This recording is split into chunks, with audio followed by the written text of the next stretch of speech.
അത് രാജാവിനും അറിയാം, കൂട്ടാളിക്കറിയാം, കൂട്ടുകാർക്കും അറിയാം.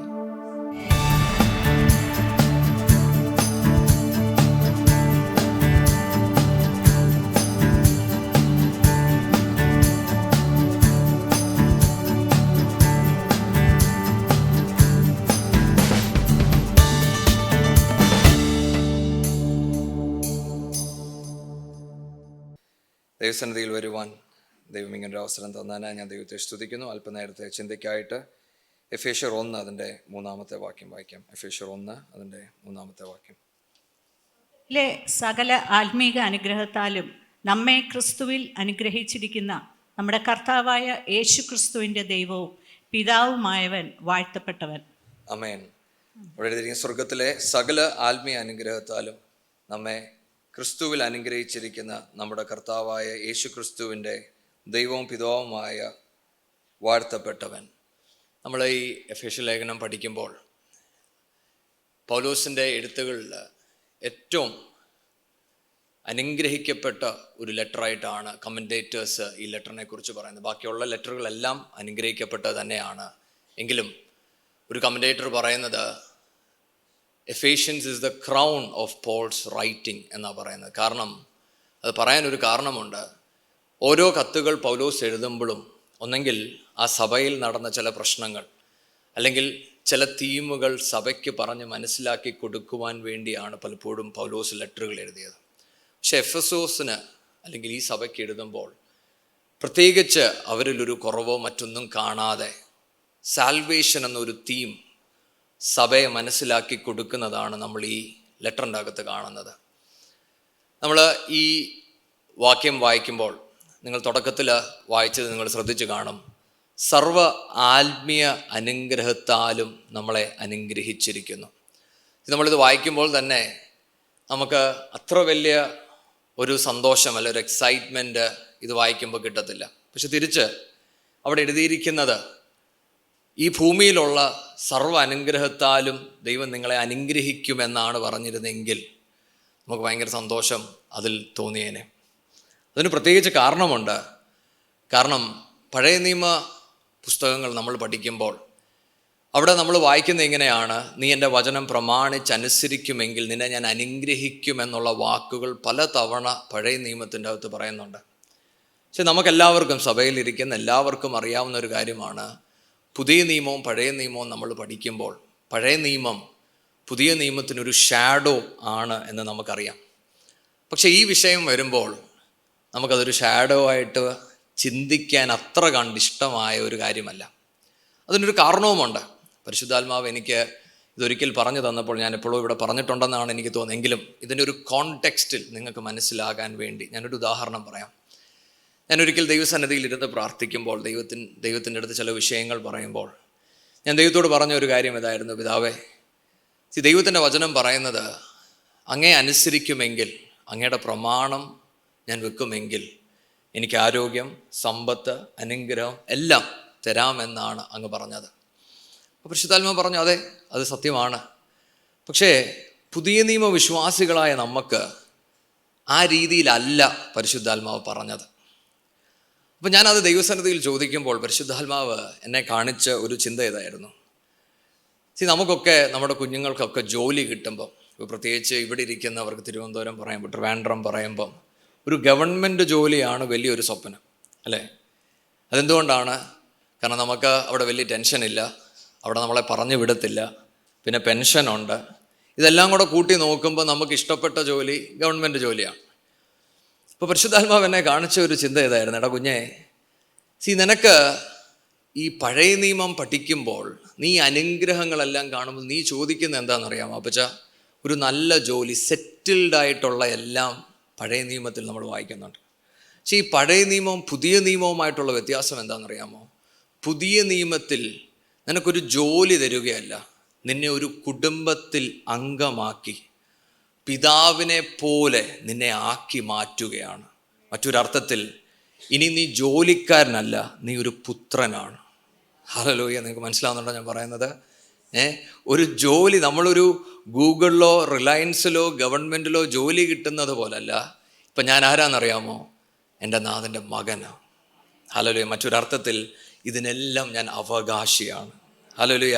ഇതാണ് ബൈബിളിനകത്ത് പറയുന്ന സർവ്വ ആത്മീയ അനുഗ്രഹത്താൽ നമ്മളെ അനുഗ്രഹിച്ചിരിക്കുന്നു. ഹല്ലേലൂയ. നമ്മൾ ഇത് ചിന്തിക്കുമ്പോൾ നിങ്ങളുടെ ഹൃദയത്തിൻ്റെ അകത്ത് ഈ ചിന്ത വേണം ഉണ്ടാകേണ്ടത്. എൻ്റെ നാഥൻ എന്നെ ഈ പുതിയ നിയമത്തിൽ എന്നെ തിരഞ്ഞെടുക്കുമ്പോൾ എനിക്കിതെല്ലാം തരാം, ഈ ഭൂമിയിലെല്ലാം തരാമെന്നല്ല പറഞ്ഞത്. മറിച്ച് ഈ വലിയവനായ ദൈവം എന്നെയും നിങ്ങളെയും വിളിച്ചു വേർതിരിച്ചിട്ട് പറഞ്ഞത്, കുഞ്ഞെ നീ എൻ്റെ മകനാകിയാൽ ഇതിനെല്ലാം നീ അവകാശികൾ. ഹല്ലേലൂയ. ആമേൻ, ആമേൻ. അപ്പം അവിടെ നിങ്ങൾക്ക് ഞാൻ ആ ഉദാഹരണം പറഞ്ഞത് നിങ്ങൾക്കൊന്ന് മനസ്സിലാകാൻ വേണ്ടി ഞാൻ പറഞ്ഞതാണ്. ഈ ആത്മീയ അനുഗ്രഹങ്ങൾ എന്തെല്ലാം എന്ന് നമ്മൾ വായിക്കുമ്പോൾ എഫേസ്യർ 1 അതിൻ്റെ 4 മുതൽ 14 വരെയുള്ള വാക്യങ്ങൾ നമ്മൾ പഠിക്കുമ്പോൾ അതിൻ്റെ അകത്ത് ആത്മീയ അനുഗ്രഹങ്ങൾ പറഞ്ഞിട്ടുണ്ട്. എല്ലാം ഒരുപക്ഷെ എനിക്കിന്ന് പറഞ്ഞ് തരുവാൻ കഴിഞ്ഞില്ലെങ്കിലും ചില ചിന്തകൾ നമുക്ക് അതിൽ നിന്ന് എടുക്കാം. 4-ാമത്തെ വാക്യം, എഫേസ്യർ 1 അതിൻ്റെ 4-ാമത്തെ വാക്യം ചിന്തിക്കാം. നാം തൻ്റെ സന്നിധിയിൽ വിശുദ്ധരും നിഷ്കളങ്കരും ആകേണ്ടതിന് അവൻ ലോകസ്ഥാപനത്തിനു മുമ്പേ നമ്മെ അവനിൽ തിരഞ്ഞെടുക്കുകയും തിരുഹിതത്തിൻ്റെ പ്രസാദപ്രകാരം യേശുക്രിസ്തു മുഖാന്തരം നമ്മെ ദത്തെടുക്കേണ്ടതിന് അവൻ പ്രിയനായവനിൽ നമുക്ക് സൗജന്യമായി നൽകിയ തൻ്റെ കൃപാമഹത്വത്തിൻ്റെ പുകഴ്ചയ്ക്കായി സ്നേഹത്തിൽ നമ്മെ മുൻ നിയമിക്കുകയും ചെയ്തുവല്ലോ. ആമേൻ, ആമേൻ. അപ്പോൾ ഒന്നാമത്തെ കാര്യം, നമ്മളെ തെരഞ്ഞെടുത്തു. അതാണ് ആദ്യത്തെ അനുഗ്രഹം. യോഹന്നാൻ 15 അകത്ത് വായിക്കുമ്പോൾ ഇങ്ങനെ പറയുന്നത്, നിങ്ങൾ എന്നെ തിരഞ്ഞെടുത്തതല്ല, ഞാൻ നിങ്ങളെ തിരഞ്ഞെടുത്തതാണ്. പൗലോസ് ഇത് കുറച്ചുകൂടെ ഭംഗിയായിട്ട് 1 കൊരിന്ത്യർ വരുമ്പോൾ ഇങ്ങനെ പറയുന്നത്, നിങ്ങളുടെ ചുറ്റും നിങ്ങളെക്കാൾ ജ്ഞാനികൾ ബലവാന്മാർ ഇരിക്കെ കുറവുകളുള്ള എന്നെയും നിങ്ങളെയും ഈ വലിയവനായ ദൈവം തിരഞ്ഞെടുത്തു. ഹല്ലേലൂയ. ദൈവമക്കളെ, അതൊരു ചെറിയ കാര്യമല്ല. ഒരു പക്ഷേ നമ്മൾ ഇന്ന് സഭായോഗത്തിന് വരുമ്പോൾ നമ്മുടെ ഹൃദയത്തിൽ നമ്മുടേതായ ചില ഭാരങ്ങൾ, വിഷമങ്ങൾ, സങ്കടങ്ങളൊക്കെ ഉണ്ട്. പലപ്പോഴും നമ്മുടെ ഈ സങ്കടങ്ങളും വ്യാകുലതകളും വരുന്നത് നമ്മുടെ പ്രശ്നങ്ങളെക്കാൾ ഉപരിയായി നമ്മൾ മറ്റുള്ളവരുമായി നമ്മളെ താരതമ്യം ചെയ്യുമ്പോഴാണ്. ദൈവമേ, അവരുടെ ജീവിതം കുറച്ചുകൂടെ നല്ലതാണല്ലോ, അവരിങ്ങനെ ജീവിക്കുന്നല്ലോ എന്നൊക്കെ നിങ്ങൾ ചിന്തിക്കുമ്പോൾ ഈ ദൈവവചനം പറയാണ്, നിങ്ങൾ ഈ താരതമ്യം ചെയ്തവരെക്കാൾ ദൈവം നിങ്ങളെ കണ്ടിരിക്കുന്നു. ഹല്ലേലൂയ. നിങ്ങൾക്ക് മനസ്സിലാവുന്നുണ്ടോ? നിങ്ങൾക്കൊരു പക്ഷേ അതൊരു അനുഗ്രഹമായി കാണുമ്പോൾ പരിശുദ്ധാത്മാവ് പറയാണ്, ഞാൻ നിന്നെ തിരഞ്ഞെടുത്തത്. എല്ലാ കുറവുകളും എല്ലാ ബലഹീനതകളും നിന്റെ മുന്നിൽ ഇരിക്കുമ്പോഴും നിന്നെ ഞാൻ തിരഞ്ഞെടുത്തത്. അതാണ് ഏറ്റവും വലിയ അനുഗ്രഹം. ഹല്ലേലൂയ. ഇന്ന് നമ്മൾ ദൈവസന്നിധിയിൽ വരുമ്പോഴും ദൈവത്തെ ആരാധിക്കുമ്പോഴും നമുക്ക് ദൈവത്തോട് പറയുവാൻ ഒന്നുണ്ടാകണം, പിതാവേ, അപ്പച്ച ഒന്നുമില്ലാത്ത എന്നെ അങ്ങ് തിരഞ്ഞെടുത്തതിനായി സ്തോത്രം. ഞാനത് രാവിലെ പറഞ്ഞ ഒരു ഉദാഹരണം നിങ്ങൾക്ക് മനസ്സിലാകാൻ വേണ്ടി ഞാൻ ഒന്നുകൂടെ അതൊന്ന് പറയട്ടെ. ഈ തിരഞ്ഞെടുക്കുക എന്ന് പറയുമ്പം ഞാൻ പറഞ്ഞല്ലോ, നമുക്കൊരു ഭയങ്കര എക്സൈറ്റ്മെൻറ്റ് നമുക്ക് പെട്ടെന്ന് വരത്തില്ല. പക്ഷേ ഇന്ന് നമ്മുടെ നാട്ടിലിരിക്കുന്നവർക്ക് പലപ്പോഴും നമ്മുടെ തലമുറയെക്കുറിച്ച്, അതുകൊണ്ടാണ് നമ്മുടെ പല തലമുറകളൊന്ന് ഇവിടെ കാണാൻ പോലും കിട്ടുന്നില്ല. എന്തുകൊണ്ടാണ്? അവരിവിടെ നിന്ന് പറന്ന് വാഗ്ദത്ത ദേശത്തിലോട്ട് പോയിക്കൊണ്ടിരിക്കുകയാണ്, ഇല്ലേ? നമ്മൾ ദൈവദാസന്മാർ പ്രാർത്ഥിക്കാനൊക്കെ വരുമ്പം നമ്മുടെ പ്രാർത്ഥന എന്താണ്? എപ്പോഴും പലപ്പോഴും, ദൈവമേ, ദൈവദാസൻ കാണണം. എന്ത് കാണണം? ഫ്ലൈറ്റ് കാണണം, ഇല്ലേ? കാർമേഘം കാണണം. ഇത് പറഞ്ഞു തുടങ്ങുമ്പോഴേ നമുക്ക് അതിയായ സന്തോഷമാണ്. ചിലത് സംഭവിക്കാൻ പോകുന്നെന്നുള്ള നമ്മുടെ ഹൃദയത്തിലെ വലിയ ആഗ്രഹം. അപ്പം അതൊന്നൊരു കുറ്റമല്ല. പക്ഷേ എങ്കിലും നിങ്ങളൊന്നൊരു നിമിഷം ഒന്ന് ചിന്തിച്ച് നോക്കിക്കുക. ഇന്ന് നമ്മുടെ ഈ അമേരിക്കൻ എംബസിയിൽ നിന്നൊരു കൂട്ടം ഇവിടെ വന്നിട്ട് പറയാണ്, ഈ ചർച്ചിലിരിക്കുന്ന 10 പേരെ ഞങ്ങൾ കൊണ്ടുപോകും എന്ന് പറഞ്ഞാൽ എന്തായിരിക്കും ഇന്ന് സഭായോഗത്ത് നടക്കുന്നത്? ഭയങ്കര ഒരു ഉണർവായിരിക്കും, അല്ലേ? ശക്തമായ ഒരു ഉണർവ്. ആരും പ്രാർത്ഥിക്കാതിരിക്കത്തില്ല, കൈകൊട്ടാതിരിക്കത്തില്ല. കാരണം ഈ ചില മീറ്റിങ്ങളിൽ പോകാൻ നേരം നമ്മൾ കണ്ടിട്ടുണ്ട്, ദൈവമേ എന്നെ തൊടണേ എന്ന് പറഞ്ഞാണ് എല്ലാവരും പ്രാർത്ഥിക്കുന്നത്. എന്ന് പറയുന്ന പോലെ ആയിരിക്കും, ദൈവമേ ഇന്നത്തെ വിളി എനിക്ക് കിട്ടണമെന്നായിരിക്കും നമ്മുടെ പ്രാർത്ഥന, അല്ലേ? പക്ഷെ നിങ്ങൾ മനസ്സിലാക്കണം, ഏത് എംബസിയുടെ ഫ്രണ്ടിൽ ചെന്നാലും അവിടെ ഒരു ക്രൈറ്റീരിയ ഉണ്ട്, ഒരു റിക്വയർമെൻ്റ് ഉണ്ട്, അല്ലേ? ചുമ്മാ നമുക്ക് എംബസി പോകാൻ പറ്റത്തില്ല. ആ ദേശത്തിലോട്ട് നമ്മൾ ചെല്ലണമെങ്കിൽ അവർ പറയുന്ന ചില കാര്യങ്ങൾ ചെയ്തെങ്കിലേ പറ്റത്തുള്ളൂ. അങ്ങനെയെങ്കിൽ സ്വർഗസ്ഥനായ നാഥൻ ഒരു ക്രൈറ്റീരിയയും ഒരു റിക്വയർമെൻറ്റും ഇല്ലാതെ എന്നെയും നിങ്ങളെയും തിരഞ്ഞെടുത്തു. ഹല്ലേലൂയ. അതാ ഞാൻ നിങ്ങളുടെ അടുത്ത് പറഞ്ഞത്, നമുക്ക് ലോകത്തിൻ്റെ ഒരു ഇഷ്ടപ്പെട്ട ദേശത്ത് പോകുവാൻ നമ്മളിവിടെ കൈകൊട്ടി പൊട്ടിച്ചാലും എൻ്റെ നാഥൻ സ്വർഗത്തിലോട്ട് എന്നെയും നിങ്ങളെ തിരഞ്ഞെടുത്തു എന്നുള്ളത് അതിനേക്കാൾ വലിയൊരു അനുഗ്രഹമില്ല. Hallelujah, hallelujah. അടുത്തത് അവിടെ എഴുതിയിരിക്കുന്നത് എപ്പോഴാണ് തിരഞ്ഞെടുത്തതെന്ന് അറിയാമോ? ഈ ഭൂമിക്ക് അടിസ്ഥാനം ഇടുന്നതിന് മുന്നേ. ചിലപ്പോൾ നമ്മൾ ഈ ഉൽപ്പത്തി പുസ്തകം വായിക്കുമ്പോൾ നമുക്ക് ചിലപ്പോൾ ഒരു തോന്നലുണ്ട്, ദൈവം ആദാമിനെയും അവ്വയും സൃഷ്ടിച്ചു, ഏദൻ തോട്ടത്തിലാക്കി, പിശാച് പെട്ടെന്ന് വന്ന് യേശുപ്പച്ചൻ്റെ ആ പ്ലാൻ എല്ലാം അങ്ങ് മറിച്ച് കളഞ്ഞെന്നാണ് നമ്മൾ പെട്ടെന്ന് ചിന്തിക്കുന്നത്. പക്ഷേ ഈ വചനം എന്താ പറയുന്നതെന്ന് അറിയാമോ? ഈ ഭൂമിക്ക് അടിസ്ഥാനം ഇടുന്നതിന് മുന്നേ എന്നെയും നിങ്ങളെയും എൻ്റെ നാഥൻ കണ്ടു. അതെന്നോട് പറയുന്നത് എന്താണെന്നറിയാമോ? ഇന്ന് ഞാൻ ചിലതിൽ കൂടെ കടന്നു പോകുമ്പോൾ എനിക്ക് മനസ്സിലായില്ലെങ്കിലും, എനിക്കിഷ്ടപ്പെട്ടാലും ഇല്ലെങ്കിലും, എനിക്ക് എൻ്റെ നാഥൻ ഉത്തരം തന്നില്ലെങ്കിലും എന്നോടിത് പറയുന്നൊന്നുണ്ട്, എൻ്റെ കുഞ്ഞെ, ഈ ഭൂമിക്ക് അടിസ്ഥാനം ഇടുന്നതിന് മുന്നേ നിന്നെക്കുറിച്ചുള്ളത് ഞാൻ എഴുതിയായിരുന്നു. നീ എങ്ങനെ പോകുമെന്ന്, നീ എവിടെ എത്തിച്ചേരുമെന്ന്, നിൻ്റെ അവസാനം എന്താകുമെന്ന് ഞാൻ എഴുതി വെച്ചിട്ടുണ്ട്. ഹല്ലേലൂയ. അതെന്നോട് പറയുന്നൊരു കാര്യമുണ്ട്, ഇന്നല്ല എൻ്റെ നാഥൻ എഴുതുന്നത്, ഇന്നലെ അല്ല എൻ്റെ നാഥൻ എഴുതിയത്, നാളെയല്ല എൻ്റെ നാഥൻ എഴുതുന്നത്. അടിസ്ഥാനം ഇടുന്നതിന് മുന്നേ എൻ്റെ നാഥൻ എഴുതിയെങ്കിൽ ഞാൻ ജയാളിയായി വരുമെന്ന് എൻ്റെ നാഥൻ എഴുതിയിരിക്കുകയാ. അതുകൊണ്ടാണ് വചനം പറയുന്നത്, ക്രിസ്തുവിനെ അനുഗമിക്കുന്നവർ they go from glory to glory, മഹത്വത്തിൽ നിന്ന് മഹത്വത്തിലോട്ട് എന്ന് പറഞ്ഞാൽ ഇതൊരു വിശ്വാസത്തിൻ്റെ നടപ്പാണ്. ഈ നടക്കുമ്പോൾ എനിക്ക് ചിലത് മനസ്സിലായില്ലെങ്കിലും എനിക്കറിയാവുന്ന ഒരു കാര്യമുണ്ട്, അടിസ്ഥാനം ഇടുന്നതിന് മുന്നേ എൻ്റെ നാഥൻ എന്നെക്കുറിച്ച് എഴുതിയപ്പോൾ അതിൻ്റെ എൻഡിൽ ഇങ്ങനെ എഴുതി, ഇവൻ മഹത്വത്തിൽ നിന്ന് മഹത്വത്തിലോട്ട് പോകും. ഹല്ലേലൂയ. ദൈവമക്കളെ, നമ്മുടെ ഏറ്റവും വലിയ പ്രത്യാശ അതുകൊണ്ടാണ് നമ്മൾ പാട്ടൊക്കെ പാടിയപ്പോൾ നമ്മൾ പാടിയത് എന്താണ്? എൻ്റെ നാഥനെ ഞാൻ മുഖത്തോട് മുഖം കാണുന്ന ദിവസം എൻ്റെ കണ്ണുനീരൊക്കെ പോകും. ഹല്ലേലൂയ. എനിക്കിവിടെ ബലഹീനതകളുണ്ട്, കണ്ണുനീരുകളുണ്ട്, ഒക്കെ സത്യമാണ്. പക്ഷെ എന്നെ പിടിച്ചു നിർത്തുന്നത് എന്താണെന്നറിയാമോ? എൻ്റെ നാഥനുമായുള്ള എൻ്റെ ബന്ധം. ഹല്ലേലൂയ.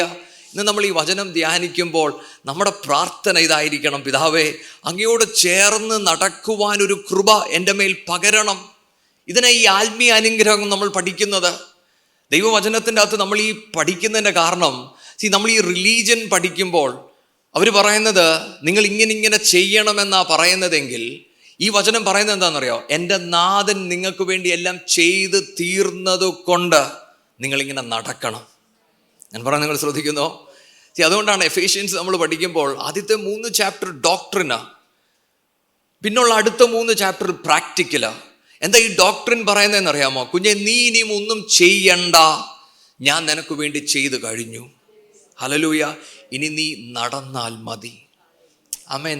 അതുകൊണ്ടാണ് നമ്മൾ ഈ വചനം ധ്യാനിക്കുമ്പോൾ നമ്മൾ ഈ ഡോക്ട്രിൻ അറിഞ്ഞെങ്കിലേ നമ്മുടെ നടപ്പ് സ്റ്റേബിൾ ആകത്തുള്ളൂ, മെച്ചോർഡ് ആകത്തുള്ളൂ.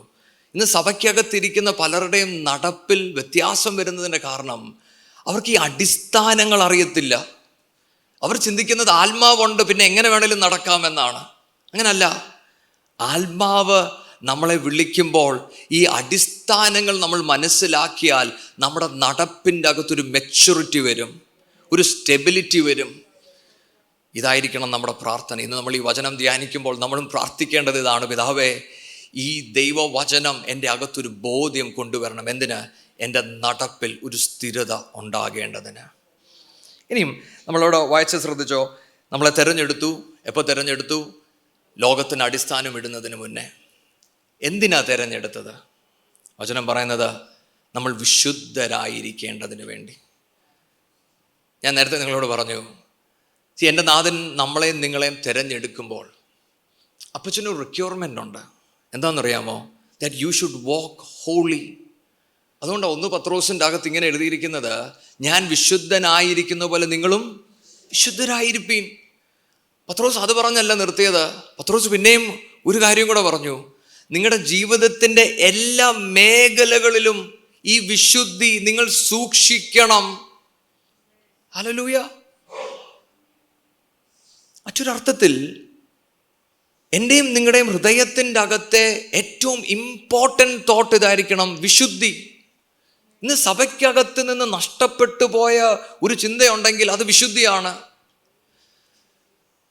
നമുക്ക് യേശുവിനെ അറിയാമെങ്കിൽ, നമുക്ക് പ്രാർത്ഥിക്കാമെങ്കിൽ, വചനം വായിക്കാമെങ്കിൽ, പ്രസംഗിക്കാമെങ്കിൽ, ദൈവത്തിൽ നിന്നും എന്തും പ്രാപിക്കാം എന്നൊരു ചിന്തയാണ് നമ്മുടെ അകത്തിരിക്കുന്നത്.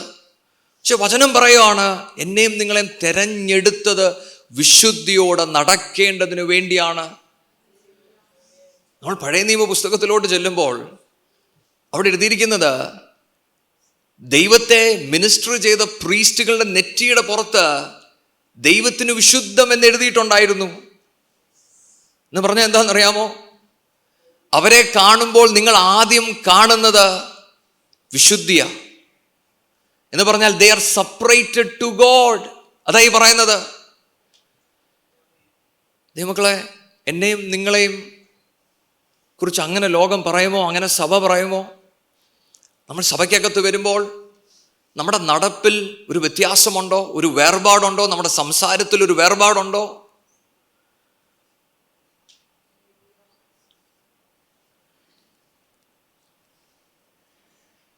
അതുകൊണ്ടാ വചനം പറയുന്നത്, അവൻ വിശുദ്ധനായിരിക്കുന്ന പോലെ നിങ്ങളും വിശുദ്ധരായിരിപ്പീൻ. ഈ ദൈവവചനം നമ്മൾ തുടക്കത്തിൽ ചിന്തിക്കുമ്പോൾ നമ്മുടെ പ്രാർത്ഥന ഇതായിരിക്കട്ടെ, അപ്പാ വിശുദ്ധിയോടെ നടക്കുവാൻ എൻ്റെ മേൽ ഒരു കൃപ പകർന്നു തരണം. രണ്ടാമത്തേത്, വിശുദ്ധി എന്ന് എഴുതിയ പൗലോസ്, അല്ലെ പരിശുദ്ധാത്മാവിനാൽ എഴുതിയ പൗലോസ് അടുത്ത് എഴുതിയിരിക്കുന്നത് നിഷ്കളങ്കമായ നടപ്പ്, ബ്ലെയിംലെസ്. ഞാനായിരുന്നു ലെറ്റർ എഴുതിയിരുന്നെങ്കിൽ ഞാൻ ഹോളി എന്ന് മാത്രമേ അവിടെ എഴുതത്തുള്ളായിരുന്നു. ബിക്കോസ് ഹോളി എന്ന വാക്കിൻ്റെ അകത്ത് എന്തും കൂടെ ഉണ്ട്, ബ്ലെയിംലെസ് എന്നുള്ള അർത്ഥവും ഉണ്ട്. പക്ഷെ പരിശുദ്ധാത്മാവ് അത് അവിടെ എഴുതിയപ്പോൾ അതെന്തിനാ എഴുതിയെന്നറിയാമോ? ഈ വിശുദ്ധി എന്ന വാക്ക്, വേർപാടെന്ന വാക്ക് സഭയ്ക്കകത്തിരിക്കുന്ന എനിക്കും നിങ്ങൾക്കും മാത്രമേ മനസ്സിലാകത്തുള്ളൂ. പക്ഷെ നിഷ്കളങ്കമായി നിങ്ങളും ഞാനും ലോകത്തിൽ നടക്കണം. ഞാൻ പറയാൻ നിങ്ങൾ ശ്രദ്ധിക്കുന്നു. മറ്റൊരർത്ഥത്തിൽ നിങ്ങൾ സഭായോഗത്തിന് വരുമ്പോൾ ഉള്ള നടപ്പ് ലോകത്തിലും നിങ്ങൾ കാഴ്ചവെക്കണം. എന്താണ് സഭായോഗത്തിൽ വരുമ്പോൾ ഉള്ള നടപ്പ്? വേർപെട്ട ഒരു നടപ്പ്. അത് നിങ്ങൾ ഭൂമിയിൽ നടക്കുമ്പോഴും ജീവിക്കുമ്പോൾ അവർക്ക് മനസ്സിലാകുന്ന എന്താണെന്നറിയാമോ? നിങ്ങൾ നിഷ്കളങ്കമായി നടക്കുകയാണ്. വായിച്ച ഡാനിയേൽ 6 അതിൻ്റെ 4-5 വാക്യം.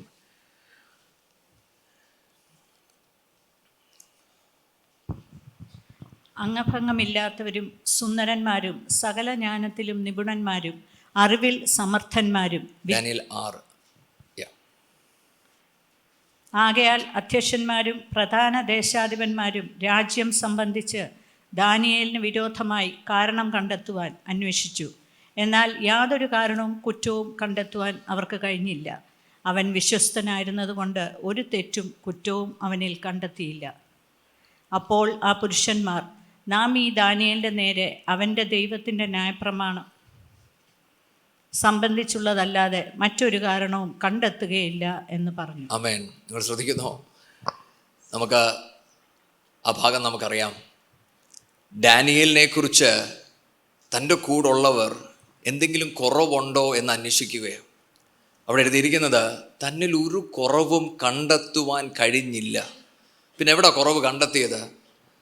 ദൈവത്തിൻ്റെ പ്രമാണത്തിൽ ഇവനിൽ എന്തെങ്കിലും കുറവ് കണ്ടെത്താനേ പറ്റത്തുള്ളൂ. മക്കളെ, ഞാൻ വിശ്വസിക്കുന്ന ഒരു കാര്യം ഞാൻ നിങ്ങളോട് പറയാം. ഡാനിയേൽ കുറവില്ലാത്തൊരു മനുഷ്യനാണെന്ന് ഞാൻ വിശ്വസിക്കുന്നില്ല. നിശ്ചയമായിട്ടും ഡാനിയേൽ കുറവുകളുണ്ടായിരുന്നു. പക്ഷേ 1 യോഹന്നാൻ പഠിക്കുമ്പോൾ അവിടെ ഇങ്ങനെ എഴുതിയിരിക്കുന്നത്, നിങ്ങൾ വെളിച്ചത്തിൽ നടക്കുമ്പോൾ ക്രിസ്തുവിൻ്റെ രക്തം എന്നെയും നിങ്ങളെയും പൊതിയും. അതെന്ത് കാണിക്കുന്നതെന്നറിയാമോ? ഞാനും നിങ്ങളും ഈ നാഥനോട് ചേർന്ന് നടക്കുമ്പോൾ നമ്മുടെ കുറവുകളുടെ മേൽ കരുതുന്ന ഒരു ദൈവ സാന്നിധ്യം, ഒരു രക്തത്തിൻ്റെ മറവ് നമ്മുടെ മേലുണ്ട്. ഞാനും നിങ്ങളും പെർഫെക്റ്റ് ആയതുകൊണ്ടല്ല, എൻ്റെ നാഥൻ നമ്മളെ കവർ ചെയ്യുവാണ്. ഹല്ലേലൂയ. ഇതാണ് ഞാനും നിങ്ങളും ഈ ലോകത്ത് നടക്കുമ്പോൾ നമ്മൾ നിഷ്കളങ്കമായി നടക്കുവാൻ ഒരു ദൈവ സാന്നിധ്യം നമ്മൾ ക്യാരി ചെയ്യണം. അതുകൊണ്ടാണ് ഇതേ വാക്യത്തിൽ മേളത്തിൽ വാക്യം ഇങ്ങനെ എഴുതിയിരിക്കുന്നത്. എന്തുകൊണ്ട് ഇവരെല്ലാവരും ഡാനിയേലിനെതിരായെന്നറിയാമോ? He had an excellent spirit എന്നാണ് എഴുതിയിരിക്കുന്നത്. എന്താണ് ഈ എക്സലന്റ് സ്പിരിറ്റ്? താൻ പരിശുദ്ധാത്മാവിൻ്റെ കൂടെ നടക്കുകയാണ്. ഹല്ലേലൂയ. അതാ തന്നെ മറയ്ക്കുന്നത്. ദൈവപൈതലേ, എൻ്റെയും നിങ്ങളുടെയും ജീവിതത്തിൻ്റെ അകത്ത് നമ്മൾ ഈ ഭൂമിയിൽ ജീവിക്കുമ്പോൾ സഭയിലൊരു മുഖം, ലോകത്ത് മറ്റൊരു മുഖം ഉണ്ടാകാൻ പാടില്ല. സഭയ്ക്കകത്ത് വരുമ്പോൾ എത്ര ആത്മനിറവിൽ നിങ്ങൾ ജീവിക്കുന്നോ അതിനേക്കാൾ അധിക ആത്മനിറവിൽ വേണം നിങ്ങൾ ലോകത്തിൽ ജീവിക്കുവാൻ. അങ്ങനെ ജീവിക്കുമ്പോഴാണ് നിങ്ങളെ നോക്കി മറ്റുള്ളവർ പറയുന്നത് ഇവനിൽ ഒരു കുറവും കണ്ടെത്തുവാൻ കഴിയുന്നില്ല. പക്ഷെ അപ്പോൾ തന്നെ എനിക്ക് ഏറ്റവും ഇഷ്ടപ്പെട്ട ചിന്ത അവിടെ എഴുതിയിരിക്കുന്നത് അടുത്ത വാക്യം, 5-ാമത്തെ വാക്യത്തിൻ്റെ അകത്ത് പറയുന്നത്, അവൻ്റെ ദൈവത്തിൻ്റെ ന്യായപ്രമാണം സംബന്ധിച്ചുള്ളതല്ലാതെ മറ്റൊരു കാരണവും കണ്ടെത്തുകയില്ല. അതാ അങ്ങനെ എഴുതിയിരിക്കുന്നേ? ഈ ഡാനിയലിനെ കുറിച്ച് ഡാനിയലിൻ്റെ കൂട്ടുകാർക്ക് അറിയാം. എന്ത്? ഡാനിയേൽ ജീവിക്കുന്നത് ദൈവത്തിൻ്റെ ന്യായപ്രമാണം വെച്ചാണ്. ഞാൻ പറയുന്നത് മനസ്സിലാവുന്നുണ്ടോ? ലോകം ഡാനിയലിനെ കാണുമ്പോൾ എങ്ങനെങ്കിലും ജീവിക്കുവല്ല, തനിക്കൊരു പ്രിൻസിപ്പിളുണ്ട്. ഈ പ്രിൻസിപ്പിൾ എവിടെ നിന്ന് വന്നു? ദൈവവചനത്തിൽ നിന്ന്. ഹല്ലേലൂയ. ദൈവമക്കളെ, എൻ്റെയും നിങ്ങളുടെയും ക്രിസ്തീയ യാത്രയ്ക്കകത്ത് ഞാനും നിങ്ങളും ലോകത്തിൻ്റെ മുന്നിൽ വേർപെട്ട് നിൽക്കുന്നത് എങ്ങനെയാണെന്നറിയാമോ? നമ്മുടെ നടപ്പിൽ ഈ വചനത്തോടുള്ള നമ്മുടെ കടപ്പാട്, ഈ വചനവുമായുള്ള നമ്മുടെ ബന്ധം. ഇത് തന്നോട് കൂടെ വർക്ക് ചെയ്യുന്നവർക്ക് മാത്രമല്ല, ഡാനിയേലിനെ അറിയാവുന്ന രാജാവിന് പോലും അറിയാമായിരുന്നു ഡാനിയേൽ ഒരു ദൈവത്തെ സേവിക്കുന്നുണ്ടെന്ന്. ഹല്ലേലൂയ. ഇന്ന് സഭയിലുള്ള പലരും ലോകത്തിനെ കാണിച്ചു കൊടുക്കാൻ പരിശ്രമിക്കുന്നത് എന്താണെന്നറിയാമോ? സഭയിലിരിക്കുന്നവരും ലോകക്കാരും തമ്മിൽ വ്യത്യാസമില്ലെന്നാ. നിങ്ങൾ പോകുന്ന വഴി ഞങ്ങളും പോകും. അതിന് നമ്മൾ കണ്ടുപിടിച്ചൊരു കാരണവുമുണ്ട്. അവരെ നേടണമെങ്കിൽ നമ്മൾ വേർതിരിഞ്ഞിരിക്കരുതെന്ന്. അങ്ങനെ ഒരു കണ്ടുപിടുത്തം നമ്മൾ കണ്ടുപിടിച്ചതോടെ സഭയ്ക്കകത്ത് അങ്ങനെ അധികമാരും വരുന്നില്ലെന്നുള്ളതാണ് സത്യാവസ്ഥ. പണ്ടത്തെ അപ്പച്ചനും അമ്മച്ചിമാരും കർശനം അല്ലെങ്കിൽ കർക്കശക്കാരായിരുന്നു വേർപാടിൽ. അതുകൊണ്ട് തന്നെ എല്ലാവർക്കും അവരുടെ വേർപാടിനെ ഇഷ്ടമല്ലായിരുന്നുവെങ്കിലും അവരെക്കുറിച്ച് ലോകം പറഞ്ഞ ഒരു സാക്ഷിയുണ്ട്. എന്താണെന്നറിയാമോ? അവർ ഭക്തന്മാരാണെന്നാണ് പറഞ്ഞത്. ഹല്ലേലൂയ. പക്ഷെ ഇന്ന് നമ്മളെ പലർക്കും കണ്ടിട്ട് മനസ്സിലാകാൻ പറ്റുന്നില്ല ശരിക്കും ഭക്തന്മാരാണോ വേർപെട്ടവരാണോ എന്ന്. ദൈവമക്കളെ, നമ്മുടെ പ്രാർത്ഥന ഇതായിരിക്കണം. അപ്പച്ചാ, ഈ ലോകത്തിൽ എനിക്കൊന്നും ആകാൻ കഴിഞ്ഞില്ലെങ്കിലും ഇവനൊരു വേർപെട്ടവനാണെന്ന് ഒരു സാക്ഷി നമ്മളെക്കുറിച്ച് ലോകം പറയണം. കാരണം വചനം പറയുന്നത് നമ്മളെ തെരഞ്ഞെടുത്തത് വിശുദ്ധരായി ജീവിക്കേണ്ടതിന് വേണ്ടിയാണ്. ഹല്ലേലൂയ. നമ്മുടെ പ്രാർത്ഥന എപ്പോഴും അതിലായിരിക്കണം. നമ്മൾ ഓരോ തീരുമാനങ്ങൾ എടുക്കുമ്പോഴും നമ്മുടെ പ്രാർത്ഥന ഇതായിരിക്കണം: പിതാവേ, വിശുദ്ധിയിൽ നിന്ന്, ആ ബ്ലെയിംലെസ് ലൈഫിൽ നിന്ന് മാറുന്ന ഒന്നും എൻ്റെ ജീവിതത്തിൽ ഉണ്ടാകരുത്. എന്ന് പറഞ്ഞാൽ എനിക്ക് ചിലത് നഷ്ടപ്പെട്ടാലും കുഴപ്പമില്ല. എന്തുകൊണ്ട്? എൻ്റെ ദൈവത്തിൻ്റെ നാമം ദുഷിക്കപ്പെടരുത്. ഇതേ വാക്യം വായിക്കുമ്പോൾ ദാനിയേൽ വിശുദ്ധിയോടെ നടന്നതുകൊണ്ടോ നിഷ്കളങ്കമായി നടന്നതുകൊണ്ടോ തനിക്ക് ശത്രുത വന്നില്ലെന്ന് അവിടെ എഴുതിയിട്ടില്ല. ശത്രുക്കളുണ്ട്. നിങ്ങൾ ഈ ലോകത്ത് നടക്കുമ്പോൾ എത്ര നിഷ്കളങ്കമായി നടന്നാലും നിങ്ങൾക്കെതിരെ പ്രവർത്തിക്കുന്ന ഒരു ശക്തിയുണ്ട്. പക്ഷേ ഈ വചനം എന്നെ പഠിപ്പിക്കുന്ന ഒന്നുണ്ട്: കുഞ്ഞെ, നീ നിഷ്കളങ്കതയോടെ നടന്നാൽ നിന്നെ കാക്കുന്ന ഒരു ദൈവ സാന്നിധ്യം നിന്റെ ചുറ്റുമുണ്ടാകും. ഹല്ലേലൂയ. ബൈബിൾ പറയുന്നത് സിംഹത്തിൻ്റെ കുഴിയിൽ പോകാതിരുന്നെന്നല്ല, പോയി. പക്ഷെ അതിൻ്റെ നടുവിലും സിംഹത്തിൻ്റെ വായെ അടപ്പിക്കുന്ന ഒരു ദൈവശക്തി വെളിപ്പെട്ടു. ഹല്ലേലൂയ. ഇന്ന് എന്നെ കേൾക്കുന്ന ഓരോ പേരോടും ഞാൻ പറയട്ടെ, നമ്മുടെ ജീവിതത്തിൽ പ്രശ്നങ്ങൾ വരുമ്പോൾ, നമ്മുടെ ജീവിതത്തിൻ്റെ അകത്ത് പലതും സംഭവിക്കുമ്പോൾ നമ്മൾ പ്രാർത്ഥിക്കുന്ന ഇങ്ങനെയാണ്: പിതാവേ, ഞാൻ കുഴിക്കകത്ത് വീണു പോകരുതെന്നാണെങ്കിൽ ഇന്ന് കുഴിക്കകത്ത് കിടക്കുന്ന നിങ്ങളോട് ഞാൻ പറയട്ടെ, അവിടെയും വെളിപ്പെടുന്ന ഒരു ദൈവശക്തി ഉണ്ട്. അവിടെ ആ രാജാവ് ചോദിക്കുന്നത്, നീ രാവും പകലും സേവിച്ച ദൈവം നിന്നെ വിടുവിച്ചോ? ഇപ്പം രാജാവിന് അറിയാവുന്ന ഒന്നുണ്ട്. എന്താണെന്നറിയാമോ? എപ്പോഴും തന്നേക്കാൾ ഏറെ സേവിക്കുന്ന ഡാനിയേൽ ഈ ജീവനുള്ള ദൈവത്തെയാണ്. പലപ്പോഴും ഇന്ന് നമ്മുടെ കാലഘട്ടത്തിൽ പലർക്കും സഭായോഗത്തിന് വരുവാൻ, ആത്മീയ കാര്യത്തിന് വരുവാൻ സമയം കിട്ടുന്നില്ല. ചോദിക്കുമ്പോൾ നമ്മൾ എന്താ പറയുന്നത്? എനിക്ക് ജോലിയുണ്ട്, എനിക്ക് ട്യൂഷനുണ്ട്. പക്ഷെ നിങ്ങൾക്കറിയാമോ, ഡാനിയലിനെ കുറിച്ച് എഴുതിയിരിക്കുന്നത് താൻ ദൈവത്തെ സേവിക്കുവാൻ സമയം നീക്കി വെച്ചിട്ടുണ്ടായിരുന്നു. അത് രാജാവിനും അറിയാം, കൂട്ടാളിക്കറിയാം, കൂട്ടുകാർക്കും അറിയാം. ഹല്ലേലൂയ. ഒരു ഭക്തൻ്റെ ജീവിതത്തിൽ അവനൊരു ഡിസിപ്ലിൻ ഉണ്ടായിരിക്കണം. എങ്കിൽ മാത്രമേ ഈ ഭൂമിയിൽ നമുക്ക് വിശുദ്ധിയോടെ ജീവിക്കുവാൻ കഴിയത്തുള്ളൂ. നമുക്ക് ഫിലിപ്പിയർ 2 അതിൻ്റെ 15ഉം 16ഉം കൂടെ വായിക്കാം.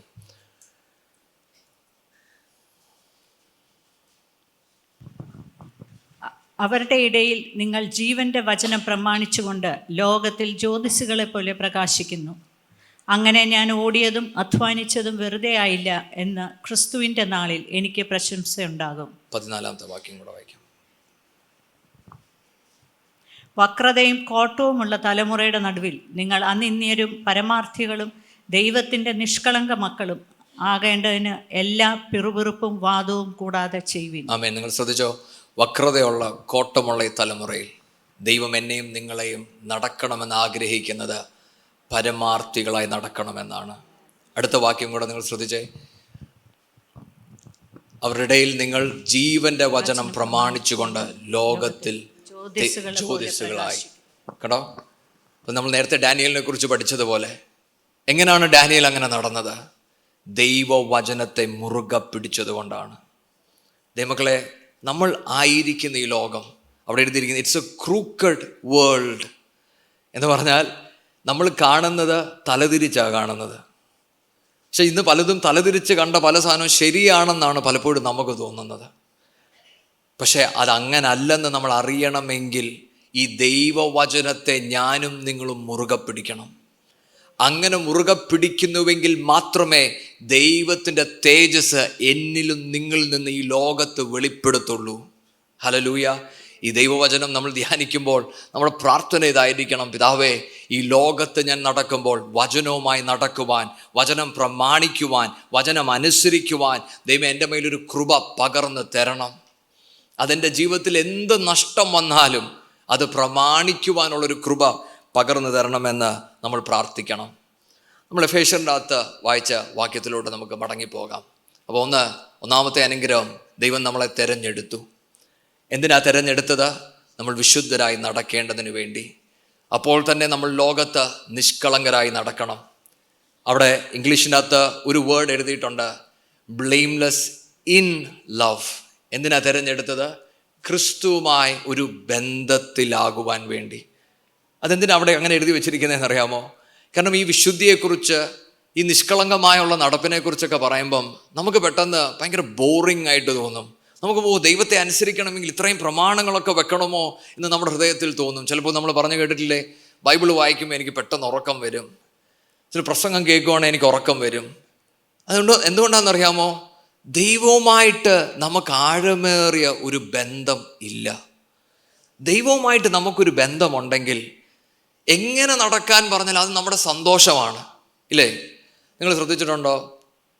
നമ്മൾ ഈ പുറത്തോട്ട് പോകുന്ന അപ്പച്ചനമ്മച്ചിമാർ ഇപ്പോൾ അമേരിക്കയിലൊക്കെ പോവുകയാണെങ്കിൽ ട്രിവാൻഡ്രം എയർപോർട്ടിൽ നിന്ന് ജാക്കറ്റ് ഇട്ടുകൊണ്ട് പോകും. നിങ്ങൾ ശ്രദ്ധിച്ചിട്ടുണ്ടോ? ചിലവരൊക്കെ ചിരിക്കുന്ന, അയ്യോ. ഞാൻ ഒരിക്കൽ ട്രാവൽ ചെയ്ത സമയത്ത് ഞാൻ ഓർക്കുന്നുണ്ട്, അടുത്തിരിക്കുന്ന അപ്പച്ചനും അമ്മച്ചിയൊക്കെ മലയാളികളാണ്, പക്ഷെ അവർ ഇംഗ്ലീഷിലേ സംസാരിക്കുന്നുള്ളൂ. കാരണം അവർ ഓൾറെഡി അമേരിക്കയിലെത്തി. പക്ഷെ അവർക്ക് ചൂടെടുക്കുന്നുണ്ടായിരിക്കാം, ബുദ്ധിമുട്ടുകളുണ്ടായിരിക്കാം, പക്ഷേ അവർക്ക് എത്താനിരിക്കുന്ന ദേശത്തെക്കുറിച്ച് ഓർക്കുമ്പോൾ ഭയങ്കര സന്തോഷം, അല്ലേ? അങ്ങനെയെങ്കിൽ ഈ ക്രിസ്തുവിനെ അനുഗമിക്കുവാൻ എൻ്റെ നാഥൻ നമ്മളോട് എന്ത് പറഞ്ഞാലും നമ്മൾ അനുസരിക്കും. ദൈവവുമായിട്ട് നമുക്ക് ആഴമേറിയൊരു ബന്ധമുണ്ടെങ്കിൽ. ഇന്ന് പലപ്പോഴും നമുക്ക് ആഴമേറിയ ബന്ധം നഷ്ടപ്പെട്ടു പോകുന്നുണ്ട്.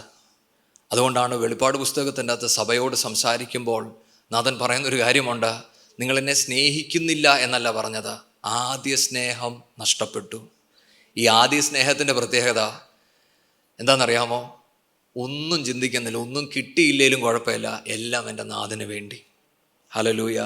ദൈവമക്കളെ, ക്രിസ്തുവിൽ നമ്മൾ വളരും തോറും ഈ ബന്ധം ആഴത്തിലോട്ട് വളരണം.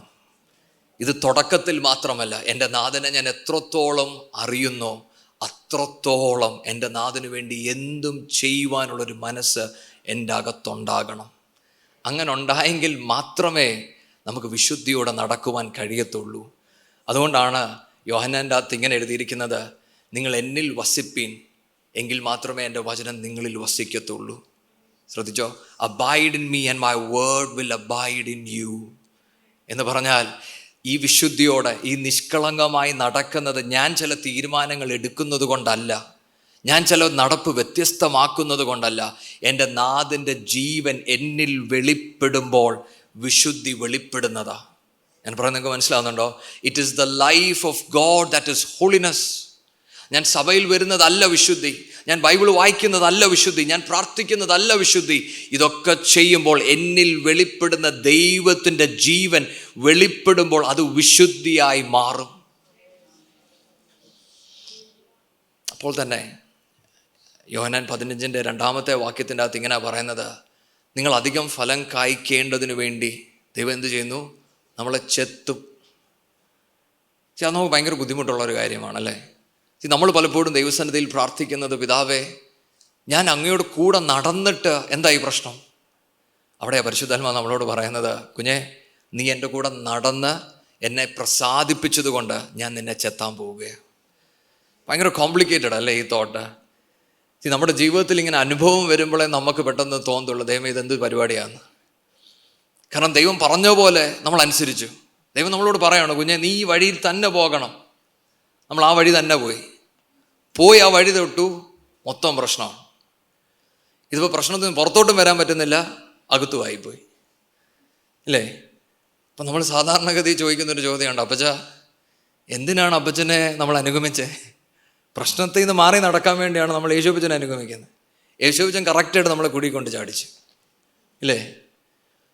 ഇതെനിക്കറിയാം, നമ്മൾ ബൈബിൾ വായിക്കുമ്പം മർക്കോസിൻ്റെ അകത്ത് ഇങ്ങനെ പറയുന്നത്, പരിശുദ്ധാത്മാവ് യേശുവിനെ മരുഭൂമിയിലോട്ട് എന്തിനു വേണ്ടി നയിച്ചു? പരീക്ഷിക്കപ്പെടാൻ. കേട്ടോ, അപ്പോൾ അങ്ങനെയും പരിശുദ്ധാത്മാവ് നമ്മളെ നയിക്കും. പക്ഷേ അവിടെയാ ഉത്തരം. എന്തിനാ നയിച്ചത്? കുഞ്ഞ് നീ അധികം ഫലം കായ്ക്കണം. ഹല്ലേലൂയ. ദൈവമക്കളെ, ഇന്ന് നമ്മൾ ചില വേദനകളുടെ കൂടെ നടുവിൽ കൂടെ പോകുമ്പോൾ നമ്മുടെ അകത്തൊരു ചോദ്യം കാണും, അപ്പാ അങ്ങ് പറഞ്ഞിട്ടല്ലേ ഞാൻ ചെയ്തത്? എൻ്റെ നാഥൻ്റെ ഉത്തരം എന്താണെന്നറിയാമോ? കുഞ്ഞെ നീ ഫലം കായ്ക്കുന്നതിൽ ഞാൻ പ്രസാദിച്ചു, പക്ഷെ എൻ്റെ ആഗ്രഹം നീ അധികം ഫലം കായ്ക്കണം. ഹല്ലേലൂയ. ഇന്ന് വേദനയിലിരിക്കുന്നവരോട് എനിക്ക് പറയുവാൻ ഒരു ദൂതുണ്ട്, ഭയപ്പെടേണ്ട. നിങ്ങളെ നയിക്കുന്ന നാഥൻ സർവ്വതും നന്മയ്ക്കായി കൂടി വ്യാപരിക്കുകയാണ്. ഹല്ലേലൂയ. നമ്മുടെ ദൈവസന്നിധിയിൽ നമ്മുടെ പ്രാർത്ഥന ഇതായിരിക്കണം, പിതാവേ ഞാൻ വേദനയുടെ നടുവിൽ കൂടെ കടന്നു പോകുമ്പോഴും ഒന്നെനിക്കറിയാം, ഞാൻ അധികം ഫലം കായ്ക്കും. ഹല്ലേലൂയ. നമ്മുടെ പ്രാർത്ഥന ഇതായിരിക്കണം, അപ്പാ ദൈവമേ അങ്ങ് നടത്തുന്ന വഴികൾ കൂടൊക്കെ പോകുവാൻ എൻ്റെ മേലൊരു കൃപ പകർന്നു തരണം. അടുത്തത് നമുക്ക് അടുത്ത വാക്യം, 5-ാമത്തെ വാക്യം, എഫെസ്യർ 1 അതിൻ്റെ 5-ാമത്തെ വാക്യം. അവനിൽ തിരഞ്ഞെടുക്കുകയും തിരുഹിതത്തിൻ്റെ പ്രസാദപ്രകാരം യേശുക്രിസ്തു മുഖാന്തരം നമ്മെ ദത്തെടുക്കേണ്ടതിന് അവൻ പ്രിയനായവനിൽ നമുക്ക് സൗജന്യമായി നൽകിയ തൻ്റെ കൃപാമഹത്വത്തിൻ്റെ പുകഴ്ചയ്ക്കായി സ്നേഹത്തിൽ നമ്മെ മുൻ നിയമിക്കുകയും ചെയ്തുവല്ലോ. ആമേൻ. അപ്പോൾ രണ്ടാമത്തെ കാര്യം, നമ്മളെ മുൻ നിയമിച്ചു. അപ്പം നമ്മുടെ രണ്ടാമത്തെ അനുഗ്രഹം, നമ്മളെ പ്രീ ഡെസ്റ്റൈൻ ചെയ്തു എന്നാണ് എഴുതിയിരിക്കുന്നത്. അവിടെ ഈ ഒരു ഭാഗം നിങ്ങൾക്ക് പറഞ്ഞു തന്നെങ്കിൽ നിങ്ങൾക്ക് ഇത് മനസ്സിലാകത്തുള്ളൂ. മുഖാന്തരം നമ്മളെ ദത്തെടുക്കേണ്ടതിന് എന്നൊരു വേർഡും കൂടെ അവിടെ യൂസ് ചെയ്തിട്ടുണ്ട്. Adopted as his sons. എന്താണ് ഇതിൻ്റെ അർത്ഥം? അഡോപ്റ്റഡ് എന്ന് പറഞ്ഞാൽ നമ്മളെ നാഥൻ തൻ്റെ കുടുംബത്തിലോട്ട് ഒരു അംഗമായി കണ്ടിരിക്കുന്നു. അപ്പോൾ നമ്മളെ തിരഞ്ഞെടുത്തു എന്ന് മാത്രമല്ല, നമ്മളെന്തും കൂടെ ചെയ്തെന്നറിയോ? നമുക്കൊരു പ്ലാൻ തന്നു. അതാണ് പ്രീ ഡെസ്റ്റൈൻഡ്. ഒരു ദൈവത്തിന് എന്നെയും നിങ്ങളെയും കുറിച്ചൊരു പർപ്പസ് ഉണ്ട്. ഞാൻ നേരത്തെ പറഞ്ഞ ഒരു ഉദാഹരണം പറഞ്ഞ പോലെ, ഒരു രാജ്യത്ത് എന്നെ കൊണ്ടുപോയി. ഇപ്പം നമ്മുടെ കുഞ്ഞുങ്ങൾ പഠിക്കാനും ജോലിക്കും വേണ്ടിയൊക്കെ അപ്പുറത്ത് പോകാൻ നേരം അവർക്ക് വീസ കിട്ടി, ഭയങ്കര സന്തോഷം. പക്ഷേ വീസ കിട്ടിയതുകൊണ്ട് കാര്യമില്ല. അവിടെ ചെന്ന് എന്ത് ചെയ്യണം? ഒരു ജോലി കണ്ടുപിടിക്കണം. അതൊരു അത്യാവശ്യമാണ്. പക്ഷേ ഇവിടെ നാഥൻ പറയാണ്, കുഞ്ഞെ ഞാൻ നിന്നെ തിരഞ്ഞെടുക്കുക മാത്രമല്ല, എനിക്ക് നിന്നെക്കുറിച്ചൊരു പർപ്പസ് ഉണ്ട്, എനിക്ക് നിന്നെക്കുറിച്ചൊരു പ്ലാൻ ഉണ്ട്. ഹല്ലേലൂയ. മറ്റൊരു അർത്ഥത്തിൽ എൻ്റെ നാഥൻ്റെ അടുത്തോട്ട് എനിക്ക് വരുമ്പോൾ എൻ്റെ ഏറ്റവും വലിയ സന്തോഷം എന്താണെന്നറിയാമോ? ഞാൻ വിചാരിക്കാത്തിടത്ത് ചില വഴികൾ അടയുമ്പോൾ, ഞാൻ ചില പ്ലാനുകൾ എന്നെക്കുറിച്ച് ഇടുമ്പോൾ, അത് നടക്കാതെ വരുമ്പോൾ എൻ്റെ ഹൃദയം തകർന്നെന്ന് വരും. പക്ഷേ അവിടെ എൻ്റെ നാഥൻ എന്നോട് പറയാണ്, കുഞ്ഞെ, എനിക്ക് നിന്നെക്കുറിച്ചൊരു പ്ലാൻ ഉണ്ട്, എനിക്ക് നിന്നെക്കുറിച്ചൊരു പർപ്പസ് ഉണ്ട്. ലോകത്തിന് അടിസ്ഥാനം ഇടുന്നതിന് മുന്നേ ആ പ്ലാനുകൾ വെച്ച് തന്നെയാണ് നിൻ്റെ ജീവിതത്തെ ഞാൻ നയിക്കാൻ പോകുന്നത്. ഇന്ന് ഇവിടെ ഇരിക്കുന്ന ചിലവരോട് ഞാൻ പറയട്ടെ, ഒരുപക്ഷെ നിങ്ങളുടെ കുഞ്ഞുങ്ങളെക്കുറിച്ച് നിങ്ങൾ ഭാരപ്പെടുന്നുണ്ടായിരിക്കാം. ദൈവസന്നിധിയിൽ നിങ്ങൾ സമർപ്പിച്ചിട്ട് പറയുമോ, നാഥാ, ഒന്നും നടന്നില്ലെങ്കിലും എൻ്റെ കുഞ്ഞ് ദൈവത്തെ അറിയുമെങ്കിൽ അവൻ്റെ പർപ്പസിലോട്ട് നടത്തുവാൻ ദൈവം വിശ്വസ്തനാണ്.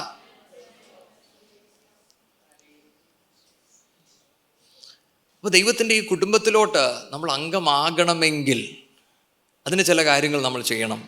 അതിന് യോഹന്നാൻ 1 അതിൻ്റെ 12-13 വായിക്കാം. യോഹന്നാൻ 1, 12-13. അവനെ കൈക്കൊണ്ട് അവൻ്റെ നാമത്തിൽ വിശ്വസിക്കുന്ന ഏവർക്കും ദൈവമക്കളാകുവാൻ അവൻ അധികാരം കൊടുത്തു. അവർ രക്തത്തിൽ നിന്നല്ല, ജഡത്തിൻ്റെ ഇഷ്ടത്താലല്ല, പുരുഷൻ്റെ ഇഷ്ടത്താലുമല്ല, ദൈവത്തിൽ നിന്നത്രേ ജനിച്ചത്. ദൈവത്തിൽ നിന്നത്രേ ജനിച്ചത്. എങ്ങനെയാണ് നമ്മൾ കുടുംബത്തിലൊരു അംഗമാകുന്നത്? നമ്മൾ വീണ്ടും ജനിക്കണം. അത് നമ്മൾ പള്ളിയിൽ വന്നതുകൊണ്ടല്ല. ഇപ്പോൾ ഒരു പക്ഷേ നമ്മൾ പലരും പല ആവശ്യങ്ങൾക്ക് വേണ്ടി സഭായോഗത്തിന് വന്നെന്ന് വരും. ചിലപ്പോൾ കുഞ്ഞുങ്ങൾ പേരൻസിനോട് വന്നെന്ന് കാണും, കൂട്ടുകാരുടെ കൂടെ വന്നവർ കാണും. പക്ഷേ ഈ വചനം പറയുന്നത്, നമ്മൾ ദൈവത്തെ സ്വീകരിക്കുമ്പോൾ നമ്മൾ മക്കളായി മാറുന്നു. മറ്റൊരർത്ഥത്തിൽ നമ്മൾ ദൈവത്തോട് പറയുകയാണ്, പിതാവേ, ഞാൻ എൻ്റെ ജീവിതം അങ്ങയ്ക്കായി സമർപ്പിക്കുന്നു. ഒരു വീണ്ടും ജനനം നമ്മുടെ ജീവിതത്തിൽ നടക്കണം നിർബന്ധമായും. അത് നടന്നില്ലെങ്കിൽ നമുക്ക് ദൈവത്തെ അറിയുവാൻ കഴിയത്തില്ല. അതുകൊണ്ടാണ് യോഹന്നാൻ 3 കൂടെ നമുക്ക് വായിക്കാം. യോഹന്നാൻ 3 അതിൻ്റെ 3-ാമത്തെ വാക്യം, 6-ാമത്തെ വാക്യം കൂടെ. യേശു അവനോട്, ആമേൻ ആമേൻ, ഞാൻ നിന്നോട് പറയുന്നു, പുതുതായി ജനിച്ചില്ല എങ്കിൽ ദൈവരാജ്യം കാണുവാൻ ആർക്കും കഴിയുകയില്ല എന്ന് ഉത്തരം പറഞ്ഞു. ജഡത്താൽ ജനിച്ചത് ജഡമാകുന്നു, ആത്മാവിനാൽ ജനിച്ചത് ആത്മാവാകുന്നു. 7-ാമത്തെ വാക്യം കൂടെ. നിങ്ങൾ പുതുതായി ജനിക്കണം എന്ന് ഞാൻ നിന്നോട് പറയുകയാൽ ആശ്ചര്യപ്പെടരുത്. നിങ്ങൾ പുതുതായി ജനിക്കണമെന്ന് ഞാൻ നിങ്ങളോട് പറയുന്നു. It's a command. ശ്രദ്ധിക്കുന്നോ? അപ്പച്ചൻ പറയുവാണ്, നിങ്ങൾ വീണ്ടും ജനിച്ചില്ലെങ്കിൽ നിങ്ങൾ ദൈവരാജ്യം കാണുകയില്ല. അപ്പോൾ തന്നെ അവിടെ എഴുതിയിട്ടുണ്ട്, ജഡത്തിൽ ജനിക്കുന്നത് ജഡം, ആത്മാവിൽ ജനിക്കുന്നത് ആത്മാവ്. അതെന്താ പറയുന്നതെന്നറിയാമോ? ഇന്ന് ഈ സഭയ്ക്കകത്ത് ഞാനും നിങ്ങളും ഒരുമിച്ചിരിക്കുമ്പോൾ നിങ്ങൾ പ്രാർത്ഥിക്കേണ്ട പ്രാർത്ഥന ഇതാണ്, പിതാവേ, ആത്മാവിലുള്ളത് ചിലത് കാണുവാൻ എൻ്റെ മേലൊരു കൃപ പകർന്ന് തരണം. ഇന്ന് സഭയ്ക്കകത്തിരിക്കുന്ന എല്ലാവർക്കും എല്ലാം ഒന്നും മനസ്സിലാകത്തില്ല. എന്തുകൊണ്ടാണെന്നറിയാമോ? ആ വീണ്ടും ജനനം എക്സ്പീരിയൻസ് നടന്നിട്ടില്ല. ഒരു കർത്തൃദാസന്റെ കോട്ട് ഇങ്ങനെയാണ്, ശരിക്കുമുള്ള ഒരു ഉണർവ് സംഭവിക്കുമ്പോൾ സഭയിലിരിക്കുന്ന പലർക്കും മനസ്സിലാകും വീണ്ടും ജനനം ഒരു ആവശ്യമാണെന്ന്. ശ്രദ്ധിച്ചോ ഞാൻ പറഞ്ഞത്? ഇന്ന് നമ്മൾ പല ഉണർവ് കാണുന്നുണ്ട്. വീണ്ടും ജനനമല്ല നമ്മളവിടെ കാണുന്നത്, മറ്റു പലതുമാണ്. അതെന്തുകൊണ്ടാണെന്നറിയാമോ? ജഡത്തിൽ ജനിച്ചത് ജഡത്തിൽ ഉള്ള കാര്യങ്ങളാണ് വെളിപ്പെടുത്തുന്നത്. മറ്റൊരർത്ഥത്തിൽ വിശ്വാസികൾ മാത്രമല്ല വീണ്ടും ജനനം സംഭവിച്ചിട്ടില്ലാതിരിക്കുന്നത്, കർത്തൃദാസന്മാർ സ്റ്റേജിൽ കയറുന്നവരിലും ഇത് സംഭവിക്കുന്നുണ്ട്. അതുകൊണ്ടാണ് ആത്മാവിൻ്റെ കാര്യത്തേക്കാൾ കൂടുതൽ ജഡത്തിൻ്റെ കാര്യങ്ങൾ നമ്മളിന്ന് കേൾക്കുന്നത്. ഇന്ന് ആൾക്കാർ കൂടുന്നതിൻ്റെ കാരണവും അതുകൊണ്ടാണ്. കാരണം ജഡത്തിലുള്ള കാര്യങ്ങൾ കേൾക്കുവാൻ ആൾ കൂടും. അതുകൊണ്ടാണ് നമ്മൾ ഗോസ്പൽസ് പഠിക്കുമ്പോൾ യേശുപ്പച്ചൻ അത്ഭുതങ്ങളൊക്കെ ചെയ്യുമ്പോൾ ഒരുപാട് പേരുണ്ട്. അപ്പച്ചൻ തന്നെ പറഞ്ഞു, നിങ്ങൾ അപ്പം കഴിക്കാനാ വന്നതെന്നൊക്കെ എനിക്കറിയാം, അത്ഭുതത്തിന് വേണ്ടി വന്നതെന്ന് എനിക്കറിയാം. പക്ഷെ നമ്മുടെ ഒരു പ്രശ്നം, നമ്മൾ അപ്പോഴും സഭായോഗത്തിന് വരുമ്പോൾ നമ്മൾ പ്രാർത്ഥിക്കുന്നത് എന്താണെന്ന് അറിയാം, അപ്പച്ച അവിടെ നടക്കുന്ന പോലെ ഒന്നും ഇവിടെ നടക്കുന്നില്ല.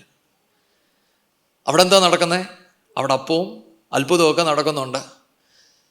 പക്ഷെ ഇവിടെ എന്ത് നടക്കുന്നുള്ളൂ? വചനം. അപ്പം അപ്പച്ചനും പറഞ്ഞു അവരുടെ അടുത്ത്, അപ്പച്ചൻ ശരിക്കുള്ള വചനം പറഞ്ഞു തുടങ്ങി കുറേ പേര് പോയി. ആൾക്കാർ പോയെന്ന് മാത്രമല്ല, ശിഷ്യന്മാരും പോയി. പക്ഷെ അത് കണ്ട് അപ്പച്ചൻ പതറിയില്ല കേട്ടോ. അങ്ങനെയുള്ള സഭകൾക്കായി സ്തോത്രം. ആളെ കൂട്ടാൻ വേണ്ടി അപ്പവും ബർഗറൊക്കെ തരുന്ന സഭയല്ല. ഞാൻ പറയാൻ നിങ്ങൾക്ക് മനസ്സിലാവുന്നുണ്ടോ? ആളെ കൂട്ടുന്ന പരിപാടി അല്ല സഭ. ഇത് ക്രിസ്തുവിൻ്റെ ശരീരമാണ്. വീണ്ടും ജനിക്കുന്നവർ ഒരുമിച്ച് കൂടുമ്പോൾ ദൈവസാന്നിധ്യം അനുഭവിക്കുന്ന സ്ഥലമാണ് സഭ. ഹല്ലേലൂയ. സഭ നമ്മൾ അധികം വളർത്തിയെടുക്കുക അല്ല ലക്ഷ്യം, വന്നവരെ ക്രിസ്തുവിന് വേണ്ടി ഒരുക്കുന്നതാ ലക്ഷ്യം. കഴിഞ്ഞൊരു ദിവസം ഞാൻ ദൈവസന്നിധിയിൽ ഇരിക്കുമ്പോൾ പരിശുദ്ധാത്മാവ് എന്നോട് പറഞ്ഞൊരു വാക്ക് ഞാൻ നിങ്ങളോട് പറയാം. ഇതുമായിട്ട് വന്നതുകൊണ്ട് പക്ഷെ എന്നോട് പറഞ്ഞു, കുഞ്ഞെ, ഇന്ന് സഭയ്ക്കകത്ത് മണവാട്ടികൾ എൻ്റർടൈൻഡ് ആകുവാണ്. They are not getting ready for the coming of Christ. നമ്മൾ ഓരോ പേരും മണവാട്ടികളാണ്. പക്ഷെ എങ്ങനെങ്കിലും വരുന്ന ആൾക്കാരെ നിലനിർത്താൻ വേണ്ടി ലൈറ്റും പുകയും അവർക്ക് ആവശ്യമുള്ളതൊക്കെ കൊടുക്കുമ്പം അവർ വളരുമല്ല, അവരിരിപ്പുണ്ട് പക്ഷെ പോകത്തില്ല. അവരൊരുങ്ങുകയല്ല, അവരെന്ത് ചെയ്യാന്നറിയാമോ? എൻ്റർടൈൻഡ് ആണ്. അതുകൊണ്ടാണ് പുറപ്പാട് പുസ്തകത്തിൻ്റെ അകത്ത് അവിടെ ഒരു വിഗ്രഹം ഉണ്ടായപ്പോൾ അവിടെ എഴുതിയിരിക്കുന്നത് എന്താണെന്നറിയാമോ? അവരെഴുന്നേറ്റ് നിന്ന് ദേ പ്ലേഡ് എന്നാണ് പറയുന്നത്. വേർഷിപ്ഡ് അല്ല. ദൈവസാന്നിധ്യം ഇറങ്ങുന്നിടത്തെ ആരാധന വെളിപ്പെടുത്തുള്ളൂ. ആരാധന വെളിപ്പെട്ടാൽ യഹോവ ഭയം വെളിപ്പെടും. ഇന്ന് പല സഭയ്ക്കകത്തും യഹോവ ഭയം വെളിപ്പെടാത്തതിൻ്റെ കാരണം മറ്റൊരാത്മാവ് വെളിപ്പെടുന്നുണ്ട്. ദൈവമക്കളെ, നമ്മുടെ പ്രാർത്ഥന ഇതായിരിക്കണം: നാഥാ, അങ്ങയൊന്ന് അറിയുവാൻ എനിക്ക് കൃപ പകർന്നു തരണം. ഒരു വീണ്ടും ജനനം എക്സ്പീരിയൻസ് എനിക്കുണ്ടാകണം. ആ വീണ്ടും ജനനം ഉണ്ടാകേണ്ടത് സ്വർഗത്തിൽ നിന്നാണ്. ഞാൻ ഒരിക്കലും ഇത് പറഞ്ഞതാണ്. ദൈവത്തിൻ്റെ ഓൾട്ടറിൽ വെളിപ്പെടുന്ന തീ അത് സ്വർഗീയമാണ്. അങ്ങനെയെങ്കിൽ നിങ്ങളിൽ ഉണ്ടാകേണ്ട experience it should be heavenly. ഇന്ന് സഭയ്ക്കകത്തിരിക്കുന്ന പലർക്കും ആത്മീയ കാര്യങ്ങൾ മനസ്സിലാകാത്തതിൻ്റെ കാരണം അതാണ്. ഇന്ന് അങ്ങനെ ചിലർ ഇതിനകത്തിരിപ്പുണ്ടെങ്കിൽ നിങ്ങൾ പ്രാർത്ഥിക്കണം: പിതാവേ, ആ വീണ്ടും ജനന എക്സ്പീരിയൻസ് എനിക്കുണ്ടാകണം. അതുകൊണ്ടാണ് യോഹന്നാൻ്റെ ഈ പുസ്തകത്തിൽ തന്നെ ആ മനുഷ്യൻ വചനമെല്ലാം അറിയാം. താൻ യേശുപ്പച്ചനോട് ചോദിക്കുകയാണ്, ഞാൻ വീണ്ടും ജനിക്കുക എന്ന് പറഞ്ഞാൽ do I go back to the womb? അവിടെ അപ്പച്ചൻ പറയുന്നത്, കുഞ്ഞേ, that is a heavenly experience. ഇന്ന് ഈ വചനം പറയുമ്പോൾ ദൈവാത്മാവ് നിങ്ങളോട് ഇടപെടട്ടെ എന്ന് ഞാൻ പ്രാർത്ഥിക്കുന്നു. അങ്ങനൊരു എക്സ്പീരിയൻസ് നിങ്ങൾക്കുണ്ടാകട്ടെ എന്ന് ഞാൻ പ്രാർത്ഥിക്കുന്നു. ആ ബോൺ അഗെയിൻ എക്സ്പീരിയൻസ് ഇല്ലാതെ നിങ്ങൾക്ക് ദൈവത്തിൻ്റെ കാര്യങ്ങൾ രുചിക്കുവാൻ കഴിയത്തില്ല. അത് നിങ്ങളുടെ കുറ്റമല്ല. That's because it is heavenly. അപ്പോൾ അടുത്തത്, what are we predestined for? ദൈവം നമുക്ക് തന്നിരിക്കുന്ന പേർപ്പസ് എന്താണ്? റോമർ 8:28-29 നമുക്ക് വായിക്കാം.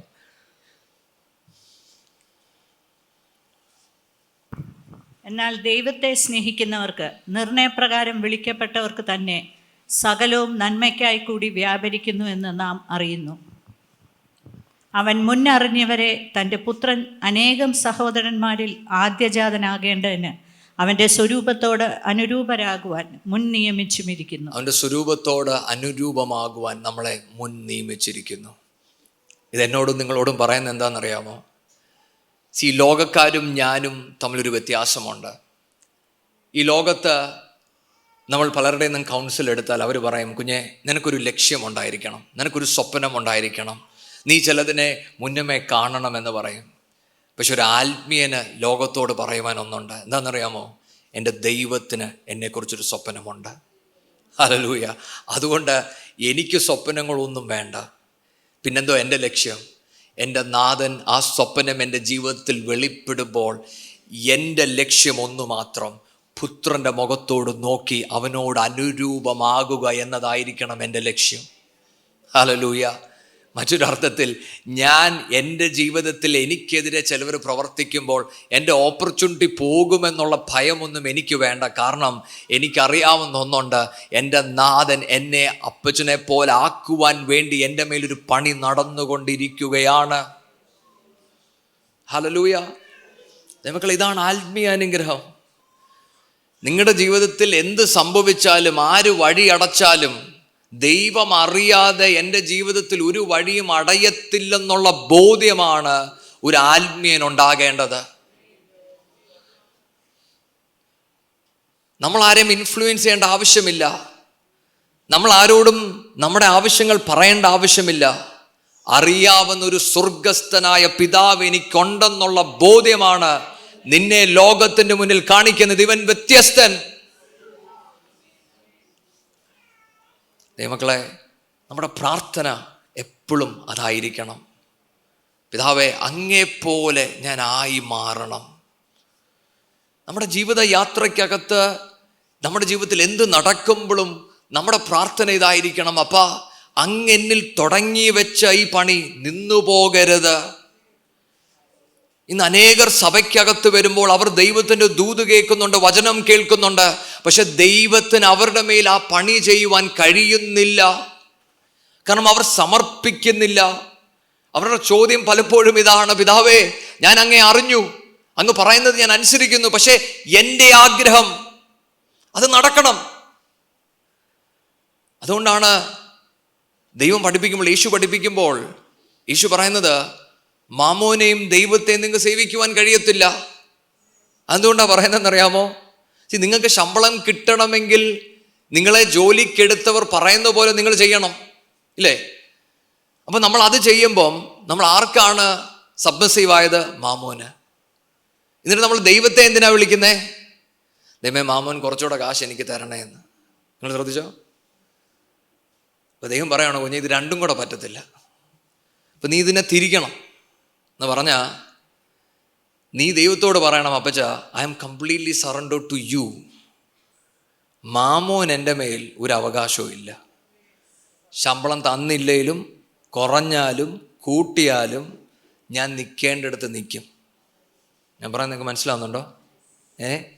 ഇതുകൊണ്ടാണ് നമ്മൾ ലോകത്തിൽ ചെല്ലുമ്പം നമ്മൾ മാമോൻ്റെ അടിയിൽ നിൽക്കുമ്പോഴാണ് ചിലവരെയൊക്കെ നമുക്ക് സന്തോഷിപ്പിക്കണമെന്ന് തോന്നുന്നത്. അപ്പോൾ ചിലവരുടെ അടുത്ത് ആത്മീയത വിട്ട് നമ്മൾ ഇടപെടും. ദൈവത്തിന് യോഗ്യമല്ലാത്ത രീതിയിൽ നമ്മൾ നടക്കും. അപ്പം അതിന് നമ്മൾ കണ്ടുപിടിക്കുന്ന വാക്കുകളൊക്കെ ഉണ്ട്. അച്ഛാ, ഇവിടെ നിൽക്കണ്ടേ? അവിടെ നിൽക്കാൻ പറ്റത്തുള്ളൂ, അതാ പ്രശ്നം. ചർച്ചിലൊരു ജീവിതവും അവിടെ ഒരു ജീവിതവും ആയാൽ നിങ്ങൾ അവിടെ നിൽക്കും. അതുകൊണ്ടാണ് ബൈബിളിനകത്ത് എഴുതിയിരിക്കുന്നത്, ലോത്തിൻ്റെ ഭാര്യയെ ഓർത്തുകൊള്ളണമെന്ന്. അതെന്തിനാ അങ്ങനെ ഓർക്കാൻ പറഞ്ഞതെന്നറിയാമോ? നേരെ നടക്കുമ്പോഴും ഇടയ്ക്ക് തിരിഞ്ഞു നോക്കുന്നുണ്ട്, അവിടെ നിൽക്കാൻ പറ്റുമോ എന്ന്. ദൈവമക്കളെ, ക്രിസ്തുവിലായിരിക്കണം നമ്മുടെ നിൽപ്പ്. Stand in Christ and he will provide everything that we need. അതുകൊണ്ടാണ് ബൈബിൾ പറയുന്നത്, ആദ്യം അവൻ്റെ രാജ്യവും നീതിയും അന്വേഷിപ്പീൻ, അതോടൊപ്പം സർവ്വതും നിങ്ങൾക്ക് ലഭിക്കും. അതെന്നോട് സംസാരിക്കുന്നത്, നിങ്ങളോട് സംസാരിക്കുന്നത് എന്താണെന്നറിയാമോ? ഈ നാഥനെ ഞാൻ അന്വേഷിക്കുമ്പോൾ ഈ ലോകത്തുള്ളതെല്ലാം എന്നെ തേടി വരുമെന്നല്ല, എൻ്റെ നാഥനെ പോലെ ആകേണ്ടതിന് ആവശ്യമുള്ളത് എന്തൊക്കെയാണോ അതെല്ലാം എനിക്ക് ലഭിക്കും. ഹല്ലേലൂയ. ഇത് നിങ്ങൾക്ക് അത്ര സന്തോഷം വന്നില്ലെന്ന് എനിക്കറിയാമെങ്കിലും നിങ്ങൾ സാധാരണ കേൾക്കുന്ന പ്രസംഗം പോലെ കൈയടിച്ചാൽ മതി ഫുൾ വരുമെന്ന് പറയാൻ ഈ വചനം നമ്മളെ പഠിപ്പിക്കുന്നില്ല. ഈ വചനം പറയുന്നത് എൻ്റെ നാഥൻ്റെ ഹിതപ്രകാരം. അതാ നമ്മൾ നേരത്തെ വായിച്ചേ, സർവ്വതും നന്മയ്ക്കായി കൂടി വ്യാപരിക്കുന്നു. ആർക്ക്? ദൈവത്തെ സ്നേഹിക്കുന്നവർക്കും. അവരെക്കുറിച്ചൊരു പർപ്പസ് ഉണ്ട്. എൻ്റെ പർപ്പസ് അല്ല, എൻ്റെ അപ്പൻ്റെ പർപ്പസ്. ഹല്ലേലൂയ. ഞാൻ പറയാൻ നിങ്ങൾക്ക് മനസ്സിലാവുന്നുണ്ടോ? ഇന്ന് ദൈവസന്നിധിയിൽ നമുക്ക് നമ്മളെ ഒന്നുകൂടെ സമർപ്പിച്ചിട്ട് ദൈവസന്നിധി പ്രാർത്ഥിക്കാം. പിതാവേ, അപ്പച്ച, അങ്ങൻ്റെ മേൽ ചെയ്യുന്ന പണി നിൽക്കാതെ അതിൽ തന്നെ ആയിരിക്കുവാൻ ഒരു കൃപ എൻ്റെ മേൽ പകർന്നു തരണം. അപ്പോൾ തന്നെ അവിടെ മറ്റൊരു വാക്ക് അവിടെ യൂസ് ചെയ്തിരിക്കുന്ന അഡോപ്റ്റഡ് എന്നുള്ള വേർഡ് ഞാൻ നിങ്ങളുടെ അടുത്ത് പറഞ്ഞു. അഡോപ്റ്റഡ് എന്ന് പറഞ്ഞാൽ നമ്മൾ കുഞ്ഞുങ്ങളല്ല, നമ്മൾ മെച്യൂർഡാണ്. ആ കുടുംബത്തിൽ എനിക്ക് ചില അവകാശങ്ങളുണ്ട്, ചില കാര്യങ്ങൾ പറയുവാൻ കഴിയും. എന്തിനാ അത് പറഞ്ഞതെന്നറിയാമോ?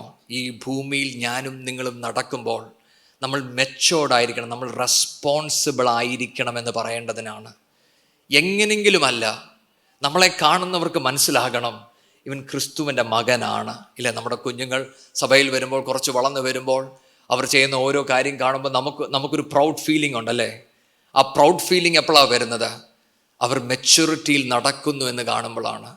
ദൈവമക്കളെ, ദൈവത്തിൻ്റെ പ്രതീക്ഷ ഞാനും നിങ്ങളും ഈ ഭൂമിയിൽ നടക്കുമ്പോൾ മെച്യൂർഡായി റെസ്പോൺസിബിളായി നടക്കണമെന്നാണ്. എന്ന് പറഞ്ഞാൽ നമ്മുടെ മേൽ ചില ലീഗൽ റൈറ്റ്സ് ഉണ്ട്. നാഥൻ്റെ മുഖത്ത് നോക്കി നാഥൻ്റെ കൂടെ നിന്ന്, അപ്പാ ഞാൻ ഇങ്ങനെ ചെയ്യുന്നു, ഇങ്ങനെ നടക്കുന്നു എന്ന് പറയുമ്പോൾ എൻ്റെ നാഥൻ അതിൽ പ്രസാദിക്കുന്നു. ഈ ബോധ്യം നിങ്ങളുടെ അകത്തുണ്ടായിരിക്കണം. ആത്മനിറവ്, ആത്മനിയന്ത്രണം എന്ന് പറയുന്നത് സ്റ്റേജിൽ കയറി വന്ന് എന്തെങ്കിലും പറയുന്നതോ ചെയ്യുന്നതോ അല്ല. നിങ്ങളുടെ ഇരുട്ടുകളുടെ അവസ്ഥകളിൽ ക്രിസ്തുവിൻ്റെ മുഖപ്രകാശം വെളിപ്പെടുത്തുന്ന തക്കത്തിലുള്ള സ്വഭാവം നിങ്ങളുടെ ജീവിതത്തിൽ കൂടെ വെളിപ്പെടണം. നമ്മുടെ കുറവ് നാളുകളിൽ, നമ്മുടെ ഇരുട്ടിൻ്റെ അവസ്ഥയിൽ നമ്മളിൽ വെളിപ്പെടുന്ന ഈ ദൈവസാന്നിധ്യം, ദൈവിക സ്വഭാവമാണ് മെച്യൂരിറ്റി ഇൻ ക്രൈസ്റ്റ് എന്ന് പറയുന്നത്. അതായിരിക്കണം നമ്മുടെ പ്രാർത്ഥന. നമ്മൾ ഈ ദൈവവചനമൊക്കെ വായിക്കുമ്പോൾ, യേശുവിൻ്റെ സ്വഭാവം, പൗലോസിൻ്റെ സ്വഭാവം ഒക്കെ പഠിക്കുമ്പോൾ നമ്മളെ അത്ഭുതപ്പെടുത്തുന്നത് അവരുടെ ചിന്തകൾ പലപ്പോഴും വ്യത്യസ്തമായിരുന്നു. അത് ആത്മീയമായിരുന്നു. അബ്രഹാമിനെ കുറിച്ച് നമ്മൾ പഠിക്കുമ്പോൾ, അബ്രഹാമിനും ലോത്തിനും കാര്യങ്ങൾ വേർതിരിച്ചു കൊടുക്കുമ്പോൾ അബ്രഹാമിന് ഒരു വിഷമവുമില്ല. അബ്രഹാമിനെ കുറിച്ച് ഇങ്ങനെ എഴുതിയിരിക്കുന്നത്, താൻ ദൈവത്തിലോട്ട് തൻ്റെ കണ്ണുകൾ ഉയർത്തി. അതൊരു സാധാരണഗതിയിൽ നടക്കുന്ന കാര്യമല്ല, പക്ഷേ ആത്മനിറവുള്ള ഒരു മനുഷ്യൻ്റെ ജീവിതത്തിൽ നടക്കുന്നതാണ്. ഞാൻ പറയുന്നത് നിങ്ങൾക്ക് മനസ്സിലാവുന്നുണ്ടോ? ഇതായിരിക്കണം നമ്മുടെ പ്രാർത്ഥന. അടുത്ത വാക്യം നമുക്ക് വായിക്കാം. 7-ാമത്തെ വാക്യം. അവനിൽ നമുക്ക് അവൻ്റെ രക്തത്താൽ അതിക്രമങ്ങളുടെ മോചനമെന്ന വീണ്ടെടുപ്പുണ്ട്. അത് അവൻ നമുക്ക് താൻ ധാരാളമായി കാണിച്ച കൃപാധന പ്രകാരം സകല ജ്ഞാനവും വിവേകവുമായി നൽകിയിരിക്കുന്നു. ആമേൻ. അപ്പം അടുത്തത് വീണ്ടെടുപ്പുണ്ട്. ക്രിസ്തു നമ്മളെ എങ്ങനെയാണ് വീണ്ടെടുത്തത്? തൻ്റെ രക്തത്താൽ നമ്മളെ വീണ്ടെടുത്തു. ദൈവമക്കളെ, ഇതൊരു അനുഗ്രഹമാണ്. പലപ്പോഴും നമുക്ക് വീണ്ടെടുപ്പിനെ കുറിച്ച് പലപ്പോഴും നമ്മൾ കേട്ടിട്ടുണ്ട്. അതിന് വീണ്ടെടുപ്പിന് പറയുന്ന ഒരു അർത്ഥം തന്നെ, God has purchased us and paid a price for us so that we might have freedom. ദൈവം നമ്മളെ വിലയ്ക്ക് വാങ്ങിച്ച് നമുക്ക് സ്വതന്ത്രമായി നമ്മളെ പറഞ്ഞയക്കുകയാണ്. അതാണ് റിഡംഷൻ. പക്ഷെ എന്തിൽ നിന്നാണ് ദൈവം നമ്മളെ റിഡീം ചെയ്തത്? അവിടെ തന്നെ എഴുതിയിട്ടുണ്ട്, പാപത്തിൽ നിന്ന് നമ്മളെ വിടുവിച്ചു. ദൈവമക്കളെ, ഈ പാപം എൻ്റെയും നിങ്ങളുടെയും ജീവിതത്തിൽ ഉണ്ടായിരുന്നുവെങ്കിൽ ഈ നാഥനെ നമുക്ക് കണ്ടുമുട്ടുവാൻ കഴിയത്തില്ലായിരുന്നു. ഇന്ന് നമ്മൾ ദൈവസന്നിധിയിൽ വന്ന് അബ്ബാ പിതാവേ എന്ന് വിളിക്കുവാൻ നമുക്ക് കഴിയത്തില്ലായിരുന്നു. ഇതാ ഞാൻ നിങ്ങളോട് പറഞ്ഞത്, ഈ അനുഭവം നിങ്ങളുടെ ജീവിതത്തിൽ ഇല്ലെങ്കിൽ ഇത് നിങ്ങൾക്ക് മനസ്സിലാകത്തില്ല. ദൈവവുമായി നിങ്ങൾക്കൊരു ബന്ധമില്ലെങ്കിൽ പാപം നിങ്ങളെ എങ്ങനെ തടസ്സപ്പെടുത്തും നിങ്ങൾ അറിയത്തില്ല. അതുകൊണ്ടാണ് നിങ്ങൾ വീണ്ടും ജനിക്കേണ്ടത്. അവിടെയാണ് നിങ്ങളുടെ പ്രാർത്ഥന ഉണ്ടാകേണ്ടത്. പിതാവെ, പാപത്തെ കാണുവാൻ, ദൈവത്തിൻ്റെ ഇഷ്ടം കാണുവാൻ, ദൈവവുമായിട്ടുള്ള ആ ബന്ധം കാണുവാൻ പിതാവെ നീ എനിക്ക് കൃപ പകർന്നു തരണം. അതുകൊണ്ടാണ് പലപ്പോഴും സഭയ്ക്കകത്ത് ഇങ്ങനെയുള്ള കാര്യങ്ങൾ പറയുമ്പം ആൾക്കാർ പറയും, ഓ ഇത് ഭയങ്കര ബോറിംഗ് ആയിരുന്നെന്ന്. ഇത് ബോറിംഗ് ആകുന്നതിൻ്റെ കാരണം പാപം എന്താണെന്ന് നമുക്ക് മനസ്സിലാകുന്നില്ല, ദൈവവുമായിട്ടുള്ള ബന്ധം എന്താണെന്ന് നമുക്ക് മനസ്സിലാകുന്നില്ല. പക്ഷേ നമുക്ക് ഇഷ്ടപ്പെട്ട കഥകളുണ്ടല്ലേ. അതുകൊണ്ടാണ് പൗലോസ് പറയുന്നത്, അന്ത്യകാലഘട്ടത്തിൽ കഥകൾക്ക് ഭയങ്കര മാർക്കറ്റ് ഉണ്ടായിരിക്കുമെന്ന്. പക്ഷെ അത് നമ്മളോട് പറയുന്ന ഒരു കാര്യം കൂടെ ഉണ്ട്. എന്താണെന്നറിയാമോ? കഥകൾ മാർക്കറ്റ് കൂടുമ്പോൾ ജഡീകന്മാർ വർദ്ധിച്ചു എന്നാണ് അതിൻ്റെ അർത്ഥം. അപ്പോൾ ദൈവം എന്നെയും നിങ്ങളെയും വിളിച്ചത് എന്തിനാണെന്നറിയാമോ? ആത്മീയരായി മാറേണ്ടതിന്. ഹല്ലേലൂയ. ഇന്ന് ദൈവസന്നിധിയിൽ ഞാനും നിങ്ങളും ഇരിക്കുമ്പോൾ നമുക്ക് ദൈവത്തെ സ്തുതിക്കുവാൻ ഒന്നുണ്ട്. പിതാവേ, അങ്ങയെ അനുഭവിക്കുവാൻ, അങ്ങയുടെ ശബ്ദം കേൾക്കുവാൻ, ആ ഇമ്പമുള്ള ശബ്ദം കേൾക്കുവാൻ. നമ്മൾ നേരത്തെ പാടിയതുപോലെ എൻ്റെ നാഥനോട് കൂടെ വാഴുന്നത് നല്ലതെന്ന് എനിക്ക് പാടുവാൻ പറ്റുന്നത് ഇവിടെ എനിക്കെല്ലാം കിട്ടിയത് കൊണ്ടല്ല, എൻ്റെ അകത്ത് വസിക്കുന്ന പരിശുദ്ധാത്മാവ് ആ ഒരു ദാഹം എൻ്റെ അകത്ത് തന്നിട്ടുണ്ട്. അതൊരു ആത്മീയന് മാത്രമുള്ളൊരു ദാഹമാണ്. ഹല്ലേലൂയ. അപ്പോൾ ഒന്ന്, പാപത്തിൽ നിന്ന് നമ്മളെ വിടുവിച്ചു. രണ്ടാമത്തേത് കൊലോസ്യർ 1 അതിൻ്റെ 13-ാമത്തെ വാക്യം.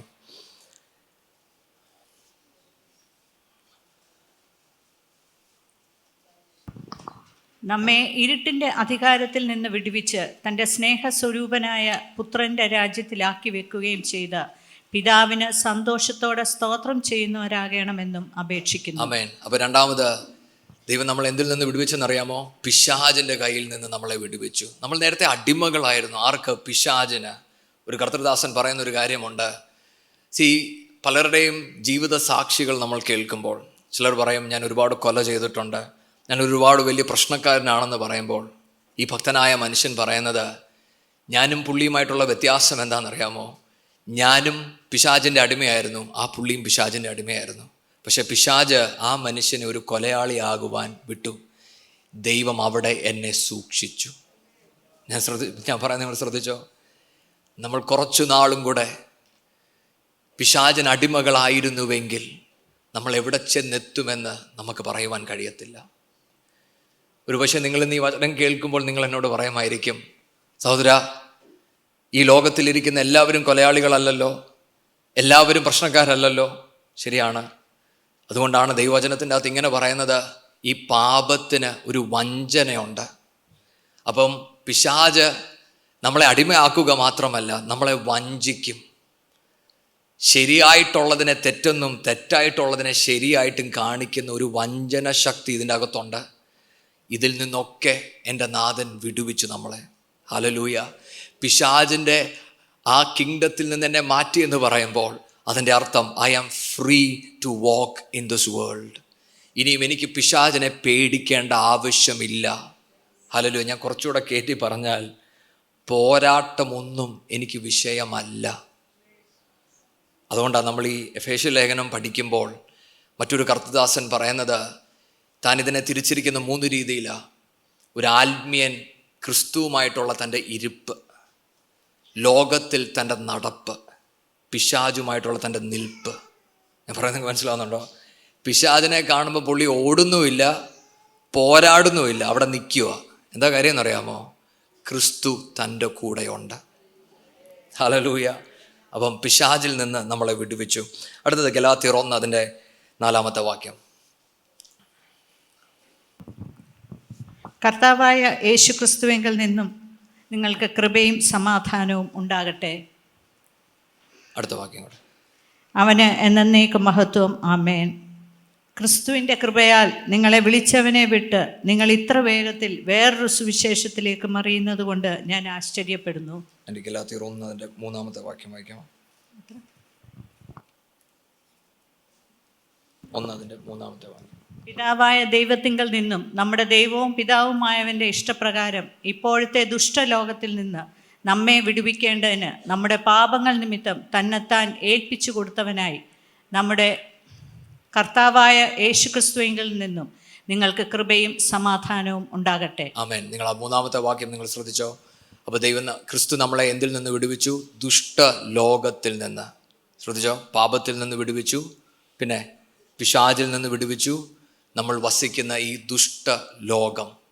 അതുകൊണ്ടാണ് റോമർ 12 പറയുന്നത്, നിങ്ങൾ ഈ ലോകത്തിന് അനുരൂപമാകരുത്. യോഹന്നാൻ ഇങ്ങനെ പറഞ്ഞു, നിങ്ങൾ ലോകത്തെയും ലോകത്തിലുള്ളതൊന്നിനെയും സ്നേഹിക്കരുത്. ആമേൻ. അപ്പം ഈ ലോകത്തിൽ നിന്നും നമ്മളെ വിടുവിച്ചു.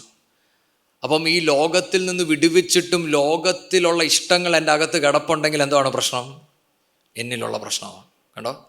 അതുകൊണ്ടാണ് ബൈബിൾ വ്യക്തമായിട്ട് എഴുതിയത്, നിങ്ങളിൽ ലോകത്തിൻ്റെ സ്നേഹം ഉണ്ടെങ്കിൽ പിതാവിൻ്റെ സ്നേഹം നിങ്ങളിൽ ഇല്ല. അപ്പം ഈ ദൈവവചനം പഠിക്കും തോറും ലോകത്തോടുള്ള നിങ്ങളുടെ സ്നേഹം കൂടുമോ കുറയോ? കുറയും. ഇതൊക്കെ നമുക്കറിയാമെങ്കിലും മീറ്റിങ്ങിൻ്റെ അകത്ത് ഏതെങ്കിലും പ്രവാചകൻ വന്ന് ഫ്ലൈറ്റ് പറഞ്ഞാൽ നമ്മൾ ഉടനെ പുള്ളിയുടെ പുറകിലേ പോകത്തുള്ളൂ, അല്ലേ? ഞാൻ ഒരിക്കൽ ഒരിടത്ത് മീറ്റിങ്ങിന് പോയപ്പം വചനം പറഞ്ഞപ്പോൾ അവർ ചോദിച്ചു, ഇത്രയും വചനം പറയേണ്ട ആവശ്യമുണ്ടോ എന്ന്. പക്ഷെ നമ്മളിപ്പോൾ 1 മണിക്കൂർ ദൂത് കേൾക്കുകയാണോ ഒരു കുഴപ്പവും ആർക്കും ഇല്ല. ഞാനിതൊക്കെ ഇങ്ങനെ പറയുന്നതിൻ്റെ കാരണം, സത്യത്തിൽ നിന്ന് നമ്മൾ അകന്നു പോകുന്നുണ്ട്, നമ്മൾ അറിഞ്ഞോ അറിയാതെയോ. ദൈവമക്കളെ, നമ്മുടെ വചനം നമ്മൾ എത്രത്തോളം ആഴത്തിൽ ഇറങ്ങുന്നോ അത്രത്തോളം ലോകത്തിൽ നിന്ന് നമ്മൾ അകന്ന് ജീവിക്കുവാൻ തുടങ്ങും. 2 പത്രോസിൻ്റെ അകത്ത് അതുകൊണ്ടാണ് പറയുന്നത്, ഈ ദൈവവചനം നമുക്ക് തന്നിരിക്കുന്നത് എന്തിന്? തൻ്റെ ദിവ്യ സ്വഭാവത്തോട് അനുരൂപമായി ലോകത്തിൽ നിന്ന് വിട്ടോടുക എന്നതാണ് ഈ വചനത്തിൻ്റെ പ്രമാണം. അങ്ങനെയെങ്കിൽ ദൈവവചനം പറയുന്നു, ക്രിസ്തു നമ്മളെ ലോകത്തിൽ നിന്നും വിടുവിച്ചിരിക്കുന്നു. അടുത്തത് ഗലാത്യർ 3 അതിൻ്റെ 13-ാമത്തെ വാക്യം. മരത്തിന്മേൽ തൂങ്ങുന്നവനെല്ലാം ശപിക്കപ്പെട്ടവൻ എന്ന് എഴുതിയിരിക്കുന്നത് പോലെ ക്രിസ്തു നമുക്ക് വേണ്ടി ശാപമായി തീർന്നു, ന്യായപ്രമാണത്തിൻ്റെ ശാപത്തിൽ നിന്ന് നമ്മെ വിലയ്ക്ക് വാങ്ങി. ആമേൻ. അപ്പം അങ്ങനെയെങ്കിൽ ക്രിസ്തു നമ്മളെ ന്യായപ്രമാണത്തിൽ നിന്നും വിടുവിച്ചിരിക്കുന്നു. എന്താണ് ഈ ന്യായപ്രമാണം? ഈ ന്യായപ്രമാണം എന്തിനാ തന്നത്? ഈ ന്യായപ്രമാണം ഞാനും നിങ്ങളും പാപികളാണെന്ന് മാത്രമേ അതിന് കാണിച്ചു തരുവാൻ കഴിയത്തുള്ളൂ. ഗലാത്യ ലേഖനത്തിൽ ഈ ലെറ്റർ പൗലോസ് എഴുതുമ്പോൾ അവിടെ ഒരുപാട് പേര് വന്നിട്ട് പറഞ്ഞു, നിങ്ങൾ യേശുവിനെ വിശ്വസിച്ചാൽ മാത്രം പോരാ, ന്യായപ്രമാണം കൂടെ നിങ്ങൾ അനുസരിക്കണം. നിങ്ങൾ ചിലതും കൂടെ ചെയ്യണം എന്ന് പറഞ്ഞപ്പോൾ പൗലോസ് പറയുവാണ്, ഇല്ല, ക്രിസ്തു സർവ്വതും ചെയ്തിരിക്കുന്നു. അതെന്തിനാ ഇന്ന് നമുക്ക് ആവശ്യമെന്നറിയാമോ? ഇന്ന് നമ്മുടെ സഭയ്ക്കകത്ത് ഇതൊക്കെ നടക്കുന്നുണ്ടെങ്കിലും നമ്മുടെ അകത്തൊരു തോന്നലുണ്ട്, ചിലവരും കൂടെ നമുക്ക് വേണ്ടി പ്രാർത്ഥിക്കണം, ചില അഭിഷക്തന്മാരും കൂടെ ചിലത് പറയണം. മറ്റൊരു വാക്ക് നമ്മൾ ഇന്ന് കേൾക്കുന്ന ഇതാണ്, ചിലവരുടെ അടിയിലായിരിക്കണം, ഒരു അമ്പർലയ്ക്കകത്ത് വരണമെന്നൊക്കെ നമ്മൾ കേൾക്കും. അതെന്തുകൊണ്ടാണെന്നറിയാമോ? ക്രിസ്തു നമുക്ക് വേണ്ടി ചെയ്ത ആ പൂർണ്ണത നമുക്കറിയാൻ വയ്യാത്തത് കൊണ്ടാണ്. അതുകൊണ്ടാണ് ബൈബിൾ പറയുന്നത്, ക്രിസ്തുവിൽ സർവ്വതും പൂർണ്ണമാണ്. ഈ വചനം പ്രമാണിക്കേണ്ടെന്നല്ല വചനം പറഞ്ഞത്. നീ ക്രിസ്തുവിലായാൽ നിന്നിൽ വസിക്കുന്ന പരിശുദ്ധാത്മാവ് ഈ പ്രമാണത്തിലൂടെ നിന്നെ നയിക്കും. നീ ഇത് പ്രമാണിക്കുന്നത് ദൈവത്തെ പ്രസാദിപ്പിക്കുവാൻ വേണ്ടിയല്ല, നീ ഇത് പ്രമാണിക്കുന്നത് നീ ആത്മാവിനാൽ നയിക്കപ്പെടുന്നത് കൊണ്ടാണ്. ഇത് രണ്ടിനും വലിയ വ്യത്യാസമുണ്ട്. നമ്മൾ കുഞ്ഞുങ്ങൾ രാവിലെ എഴുന്നേൽപ്പിച്ച് അവരെ തട്ടി എഴുന്നേൽപ്പിച്ച് സ്കൂളിൽ വിടുന്നതും പിള്ളേർക്ക് കളിക്കാൻ പോകണമെന്ന് പറയുമ്പോൾ തന്നെ എഴുന്നേറ്റിരിക്കുന്നതും രണ്ടും വ്യത്യാസമുള്ള കാര്യമാണ്, ഇല്ലേ? ഞാൻ പറയുന്നത് നിങ്ങൾക്ക് മനസ്സിലാവുന്നുണ്ടോ? രാവിലെ 7 മണിക്ക് നമ്മൾ പിള്ളേരെ തട്ടി ഉണർത്തുമ്പം പിള്ളേർ പറയും കുറച്ചു നേരം കൂടെ ഉറങ്ങട്ടെന്ന്, കാരണം അവർക്ക് സ്കൂളിൽ പോകാൻ അത്ര ഇഷ്ടമല്ല. പക്ഷേ നമുക്ക് ലൂലു പോകാമെന്നാണ് പറഞ്ഞെങ്കിൽ ചിലപ്പോൾ 5 മണിക്ക് അവർ എഴുന്നേറ്റിരിക്കും, അല്ലേ? ഇതുപോലെ ദൈവവചനത്തിൻ്റെ അകത്ത് പറയാണ്, കുഞ്ഞേ, നീ ഇതിന് അടിമയല്ല, നിന്നിൽ വസിക്കുന്ന പരിശുദ്ധാത്മാവ് നിന്നിൽ വസിക്കുമ്പോൾ നീ വചനം തന്നെ വായിക്കും, ആരാധനയ്ക്ക് നീ തന്നെ വരും, നിന്നെ ആരും പുഷ് ചെയ്യേണ്ട ആവശ്യമില്ല, ഒരു പ്രമാണിയും നിനക്ക് ആവശ്യമില്ല, നിന്നെ നയിക്കുന്നത് പരിശുദ്ധാത്മാവാണ്. അടുത്തത് 1 പത്രോസ് 1 അതിൻ്റെ 18-19 വാക്യം.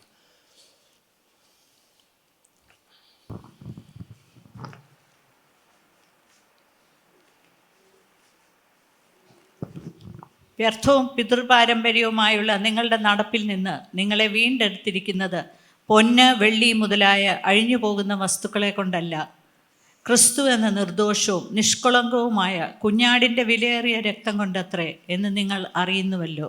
18-ാമത്തെ വാക്യത്തിനെ നിങ്ങൾ കാണുന്ന കണ്ടോ? ക്രിസ്തു നമ്മളെ എന്തിൽ നിന്നും കൂടെ വിടുവിച്ചു? നമ്മുടെ പഴയ നടപ്പ്, നമ്മുടെ പഴയ ട്രഡീഷൻസിൽ നിന്ന്. നമുക്കൊരു പഴയ മനുഷ്യനുണ്ട്, ആ പഴയ മനുഷ്യനൊരു നടപ്പുണ്ട്.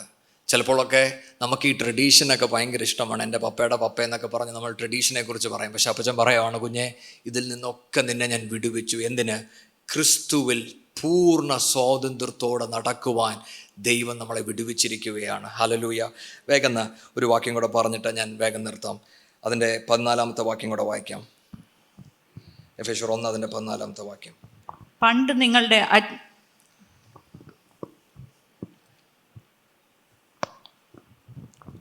തൻ്റെ സ്വന്തം ജനത്തിൻ്റെ വീണ്ടെടുപ്പിന് വേണ്ടി തൻ്റെ മഹത്വത്തിൻ്റെ പുകഴ്ചയ്ക്കായിട്ട് നമ്മുടെ അവകാശത്തിൻ്റെ അച്ചാരമായ വാഗ്ദത്തത്തിൽ പരിശുദ്ധാത്മാവിനാൽ മുദ്രയിട്ടിരിക്കുന്നു. പരിശുദ്ധാത്മാവിനാൽ മുദ്രയിട്ടിരിക്കുന്നു. അപ്പം നമ്മൾ ഇതുവരെയും വായിച്ചത് ദൈവിക അനുഗ്രഹങ്ങൾ. പിതാവ് നമ്മളെ തിരഞ്ഞെടുത്തു, നമ്മളെ പ്രീഡിസ്റ്റൈൻ ചെയ്തു. ക്രിസ്തു നമ്മുടെ പാപത്തിൽ നമ്മളെ വീണ്ടെടുത്തു. പരിശുദ്ധാത്മാവിനാൽ നമ്മൾ എന്ത് ചെയ്തു? മുദ്ര വെച്ചു. ഈ മുദ്ര എന്ത് കാണിക്കുന്നതെന്നറിയാമോ? ഇത് കാണിക്കുന്നത് ഇറ്റ്സ് എ ഫിനിഷ്ഡ് ട്രാൻസാക്ഷൻ.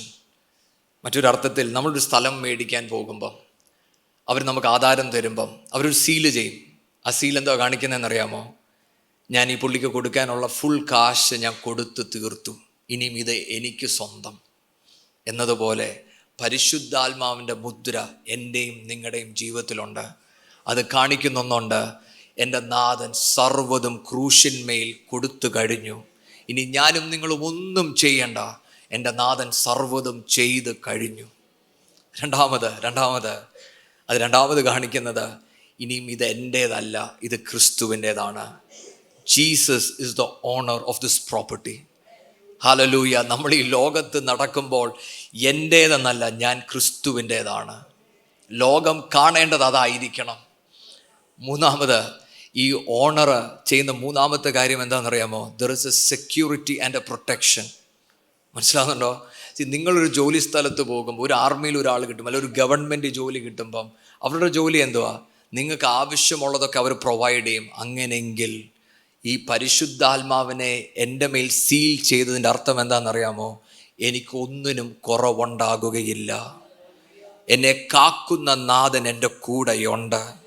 അതുകൊണ്ട് അബ്രഹാമിനോട് ദൈവം പറഞ്ഞത് I am your sun and I am your shield എന്ന് പറഞ്ഞാൽ, ഞാൻ സൂര്യനാണെന്ന് പറഞ്ഞാൽ എന്താണെന്ന് അറിയാം? I am the source of your blessing.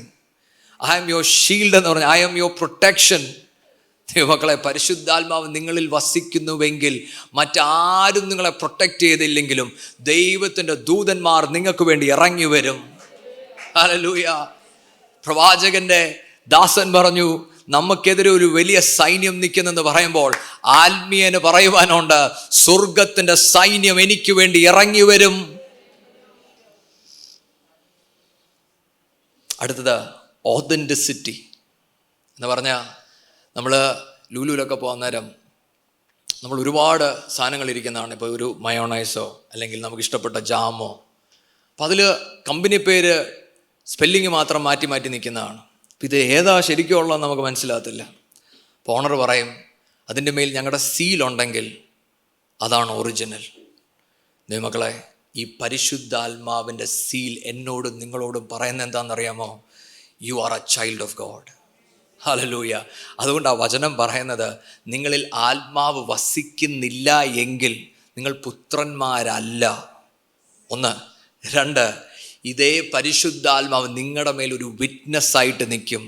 എന്ന് പറഞ്ഞാൽ, നിങ്ങൾ സഭായോഗത്തിന് വരുന്നത് കൊണ്ടല്ല ദൈവമക്കളായത്, നിങ്ങളിൽ വസിക്കുന്ന പരിശുദ്ധാത്മാവ്, ഈ ആത്മാവ് നിങ്ങളോട് സാക്ഷി പറയണം, ഈ ആത്മാവ് നിങ്ങളോട് ഇടപെടണം. അപ്പോഴാണ് നിങ്ങൾ അറിയുന്നത്, ഞാൻ വീണ്ടും ജനിച്ചവൻ മാത്രമല്ല, എൻ്റെ നാഥൻ എന്നെ സീൽ ചെയ്തിരിക്കുകയാണ്. പൗലോസ് മറ്റൊരു വാക്കും കൂടെ അവിടെ എഴുതിയിട്ടുണ്ട്, ഡൗൺ പേയ്മെൻറ്റ് എന്ന് പറഞ്ഞാൽ എന്താണെന്നറിയാമോ? ഞാനൊരു സ്ഥലം മേടിക്കുമ്പോൾ ആ സ്ഥലം എനിക്ക് ഇഷ്ടപ്പെട്ടാൽ ഞാൻ ആദ്യം കുറച്ച് കാശ് കൊടുക്കും, പിന്നെ ബാക്കി കൊടുക്കുവാൻ വേണ്ടി. ഈ സീൽ എന്നോടും നിങ്ങളോടും പറയുന്ന ഒരു ദൂതുണ്ട്. എന്താണെന്നറിയാമോ? എൻ്റെ നാഥൻ മടങ്ങി വരുന്നു. ഇപ്പം ഈ പരിശുദ്ധാത്മാവിനെ തന്നത് എന്തിനാണെന്നറിയാം? നമ്മളെ വരവിന് വേണ്ടി ഒരുക്കുവാൻ. അതുകൊണ്ടാണ് വേഗം നമുക്ക് എഫേസ്യർ 4:30 കൂടെ വായിച്ച് ഞാൻ നിർത്താം. എഫേസ്യർ 4:30 വാക്യം. ദൈവത്തിന്റെ പരിശുദ്ധാത്മാവിനെ ദുഃഖിപ്പിക്കരുത്, അവനാലല്ലോ നിങ്ങൾക്ക് വീണ്ടെടുപ്പ് നാളിനായി മുദ്രയിട്ടിരിക്കുന്നത്. ശ്രദ്ധിച്ചോ? അവനാലല്ലോ നിങ്ങൾക്ക് വീണ്ടെടുപ്പ് നാളിനായി മുദ്ര വെച്ചിരിക്കുന്നത്. ഹല്ലേലൂയ. എന്തുകൊണ്ടാ പരിശുദ്ധാത്മാവിനെ ദുഃഖിപ്പിക്കാൻ പാടില്ലാത്തതെന്നറിയാമോ? എൻ്റെ നാഥൻ മടങ്ങി വരുമ്പോൾ ഞാനും നിങ്ങളും ഈ നാഥനെ പോലെ ആയി മാറണമെങ്കിൽ ഈ നാഥനെ നമ്മൾ വേദനിപ്പിക്കരുത്. പരിശുദ്ധാത്മാവ് നമ്മുടെ മേൽ പണിയുമ്പോൾ എന്തിനാ പണിയുന്നത്? ക്രിസ്തുവിൻ്റെ വരവിന് വേണ്ടി. ഹല്ലേലൂയ. ഇന്ന് ഈ ദൈവവചനം നമുക്കൊന്ന് ധ്യാനിക്കാം. നമുക്ക് ദൈവസന്നിധി പ്രാർത്ഥിക്കാം. പിതാവേ, അങ്ങനോട് ഇടപെടണം. ഈ ആത്മീയ അനുഗ്രഹങ്ങൾ എന്തിനാ നമുക്ക് തന്നത്? ക്രിസ്തുവുമായി ആഴമേറിയ ഒരു ബന്ധം നമ്മുടെ ജീവിതത്തിൽ വെളിപ്പെടുവാൻ. ദൈവമക്കളെ, ഈ വചനത്താൽ ദൈവം നിങ്ങളെ അനുഗ്രഹിക്കട്ടെ. ഇന്ന് കേട്ട ഈ സന്ദേശം തീർച്ചയായിട്ടും നിങ്ങൾക്ക് അനുഗ്രഹമായിരുന്നു ഞങ്ങൾ വിശ്വസിക്കുന്നു. ഒരുപക്ഷെ നിങ്ങൾ ഇതുവരെയും ഈ ചാനൽ സബ്സ്ക്രൈബ് ചെയ്തിട്ടില്ല എങ്കിൽ ദയവായി ഇപ്പം തന്നെ ഒന്ന് സബ്സ്ക്രൈബ് ചെയ്യുക. ഈ സന്ദേശം മറ്റു ചിലർ കൂടി ഒന്ന് ഫോർവേഡ് ചെയ്ത് കൊടുക്കുക. നിങ്ങൾക്കിത് അനുഗ്രഹമായിരുന്നെങ്കിൽ തീർച്ചയായിട്ടും അത് മറ്റുള്ളവർക്കും ഒരു അനുഗ്രഹമായി തീരുവാൻ അത് കാരണമായി തീരും.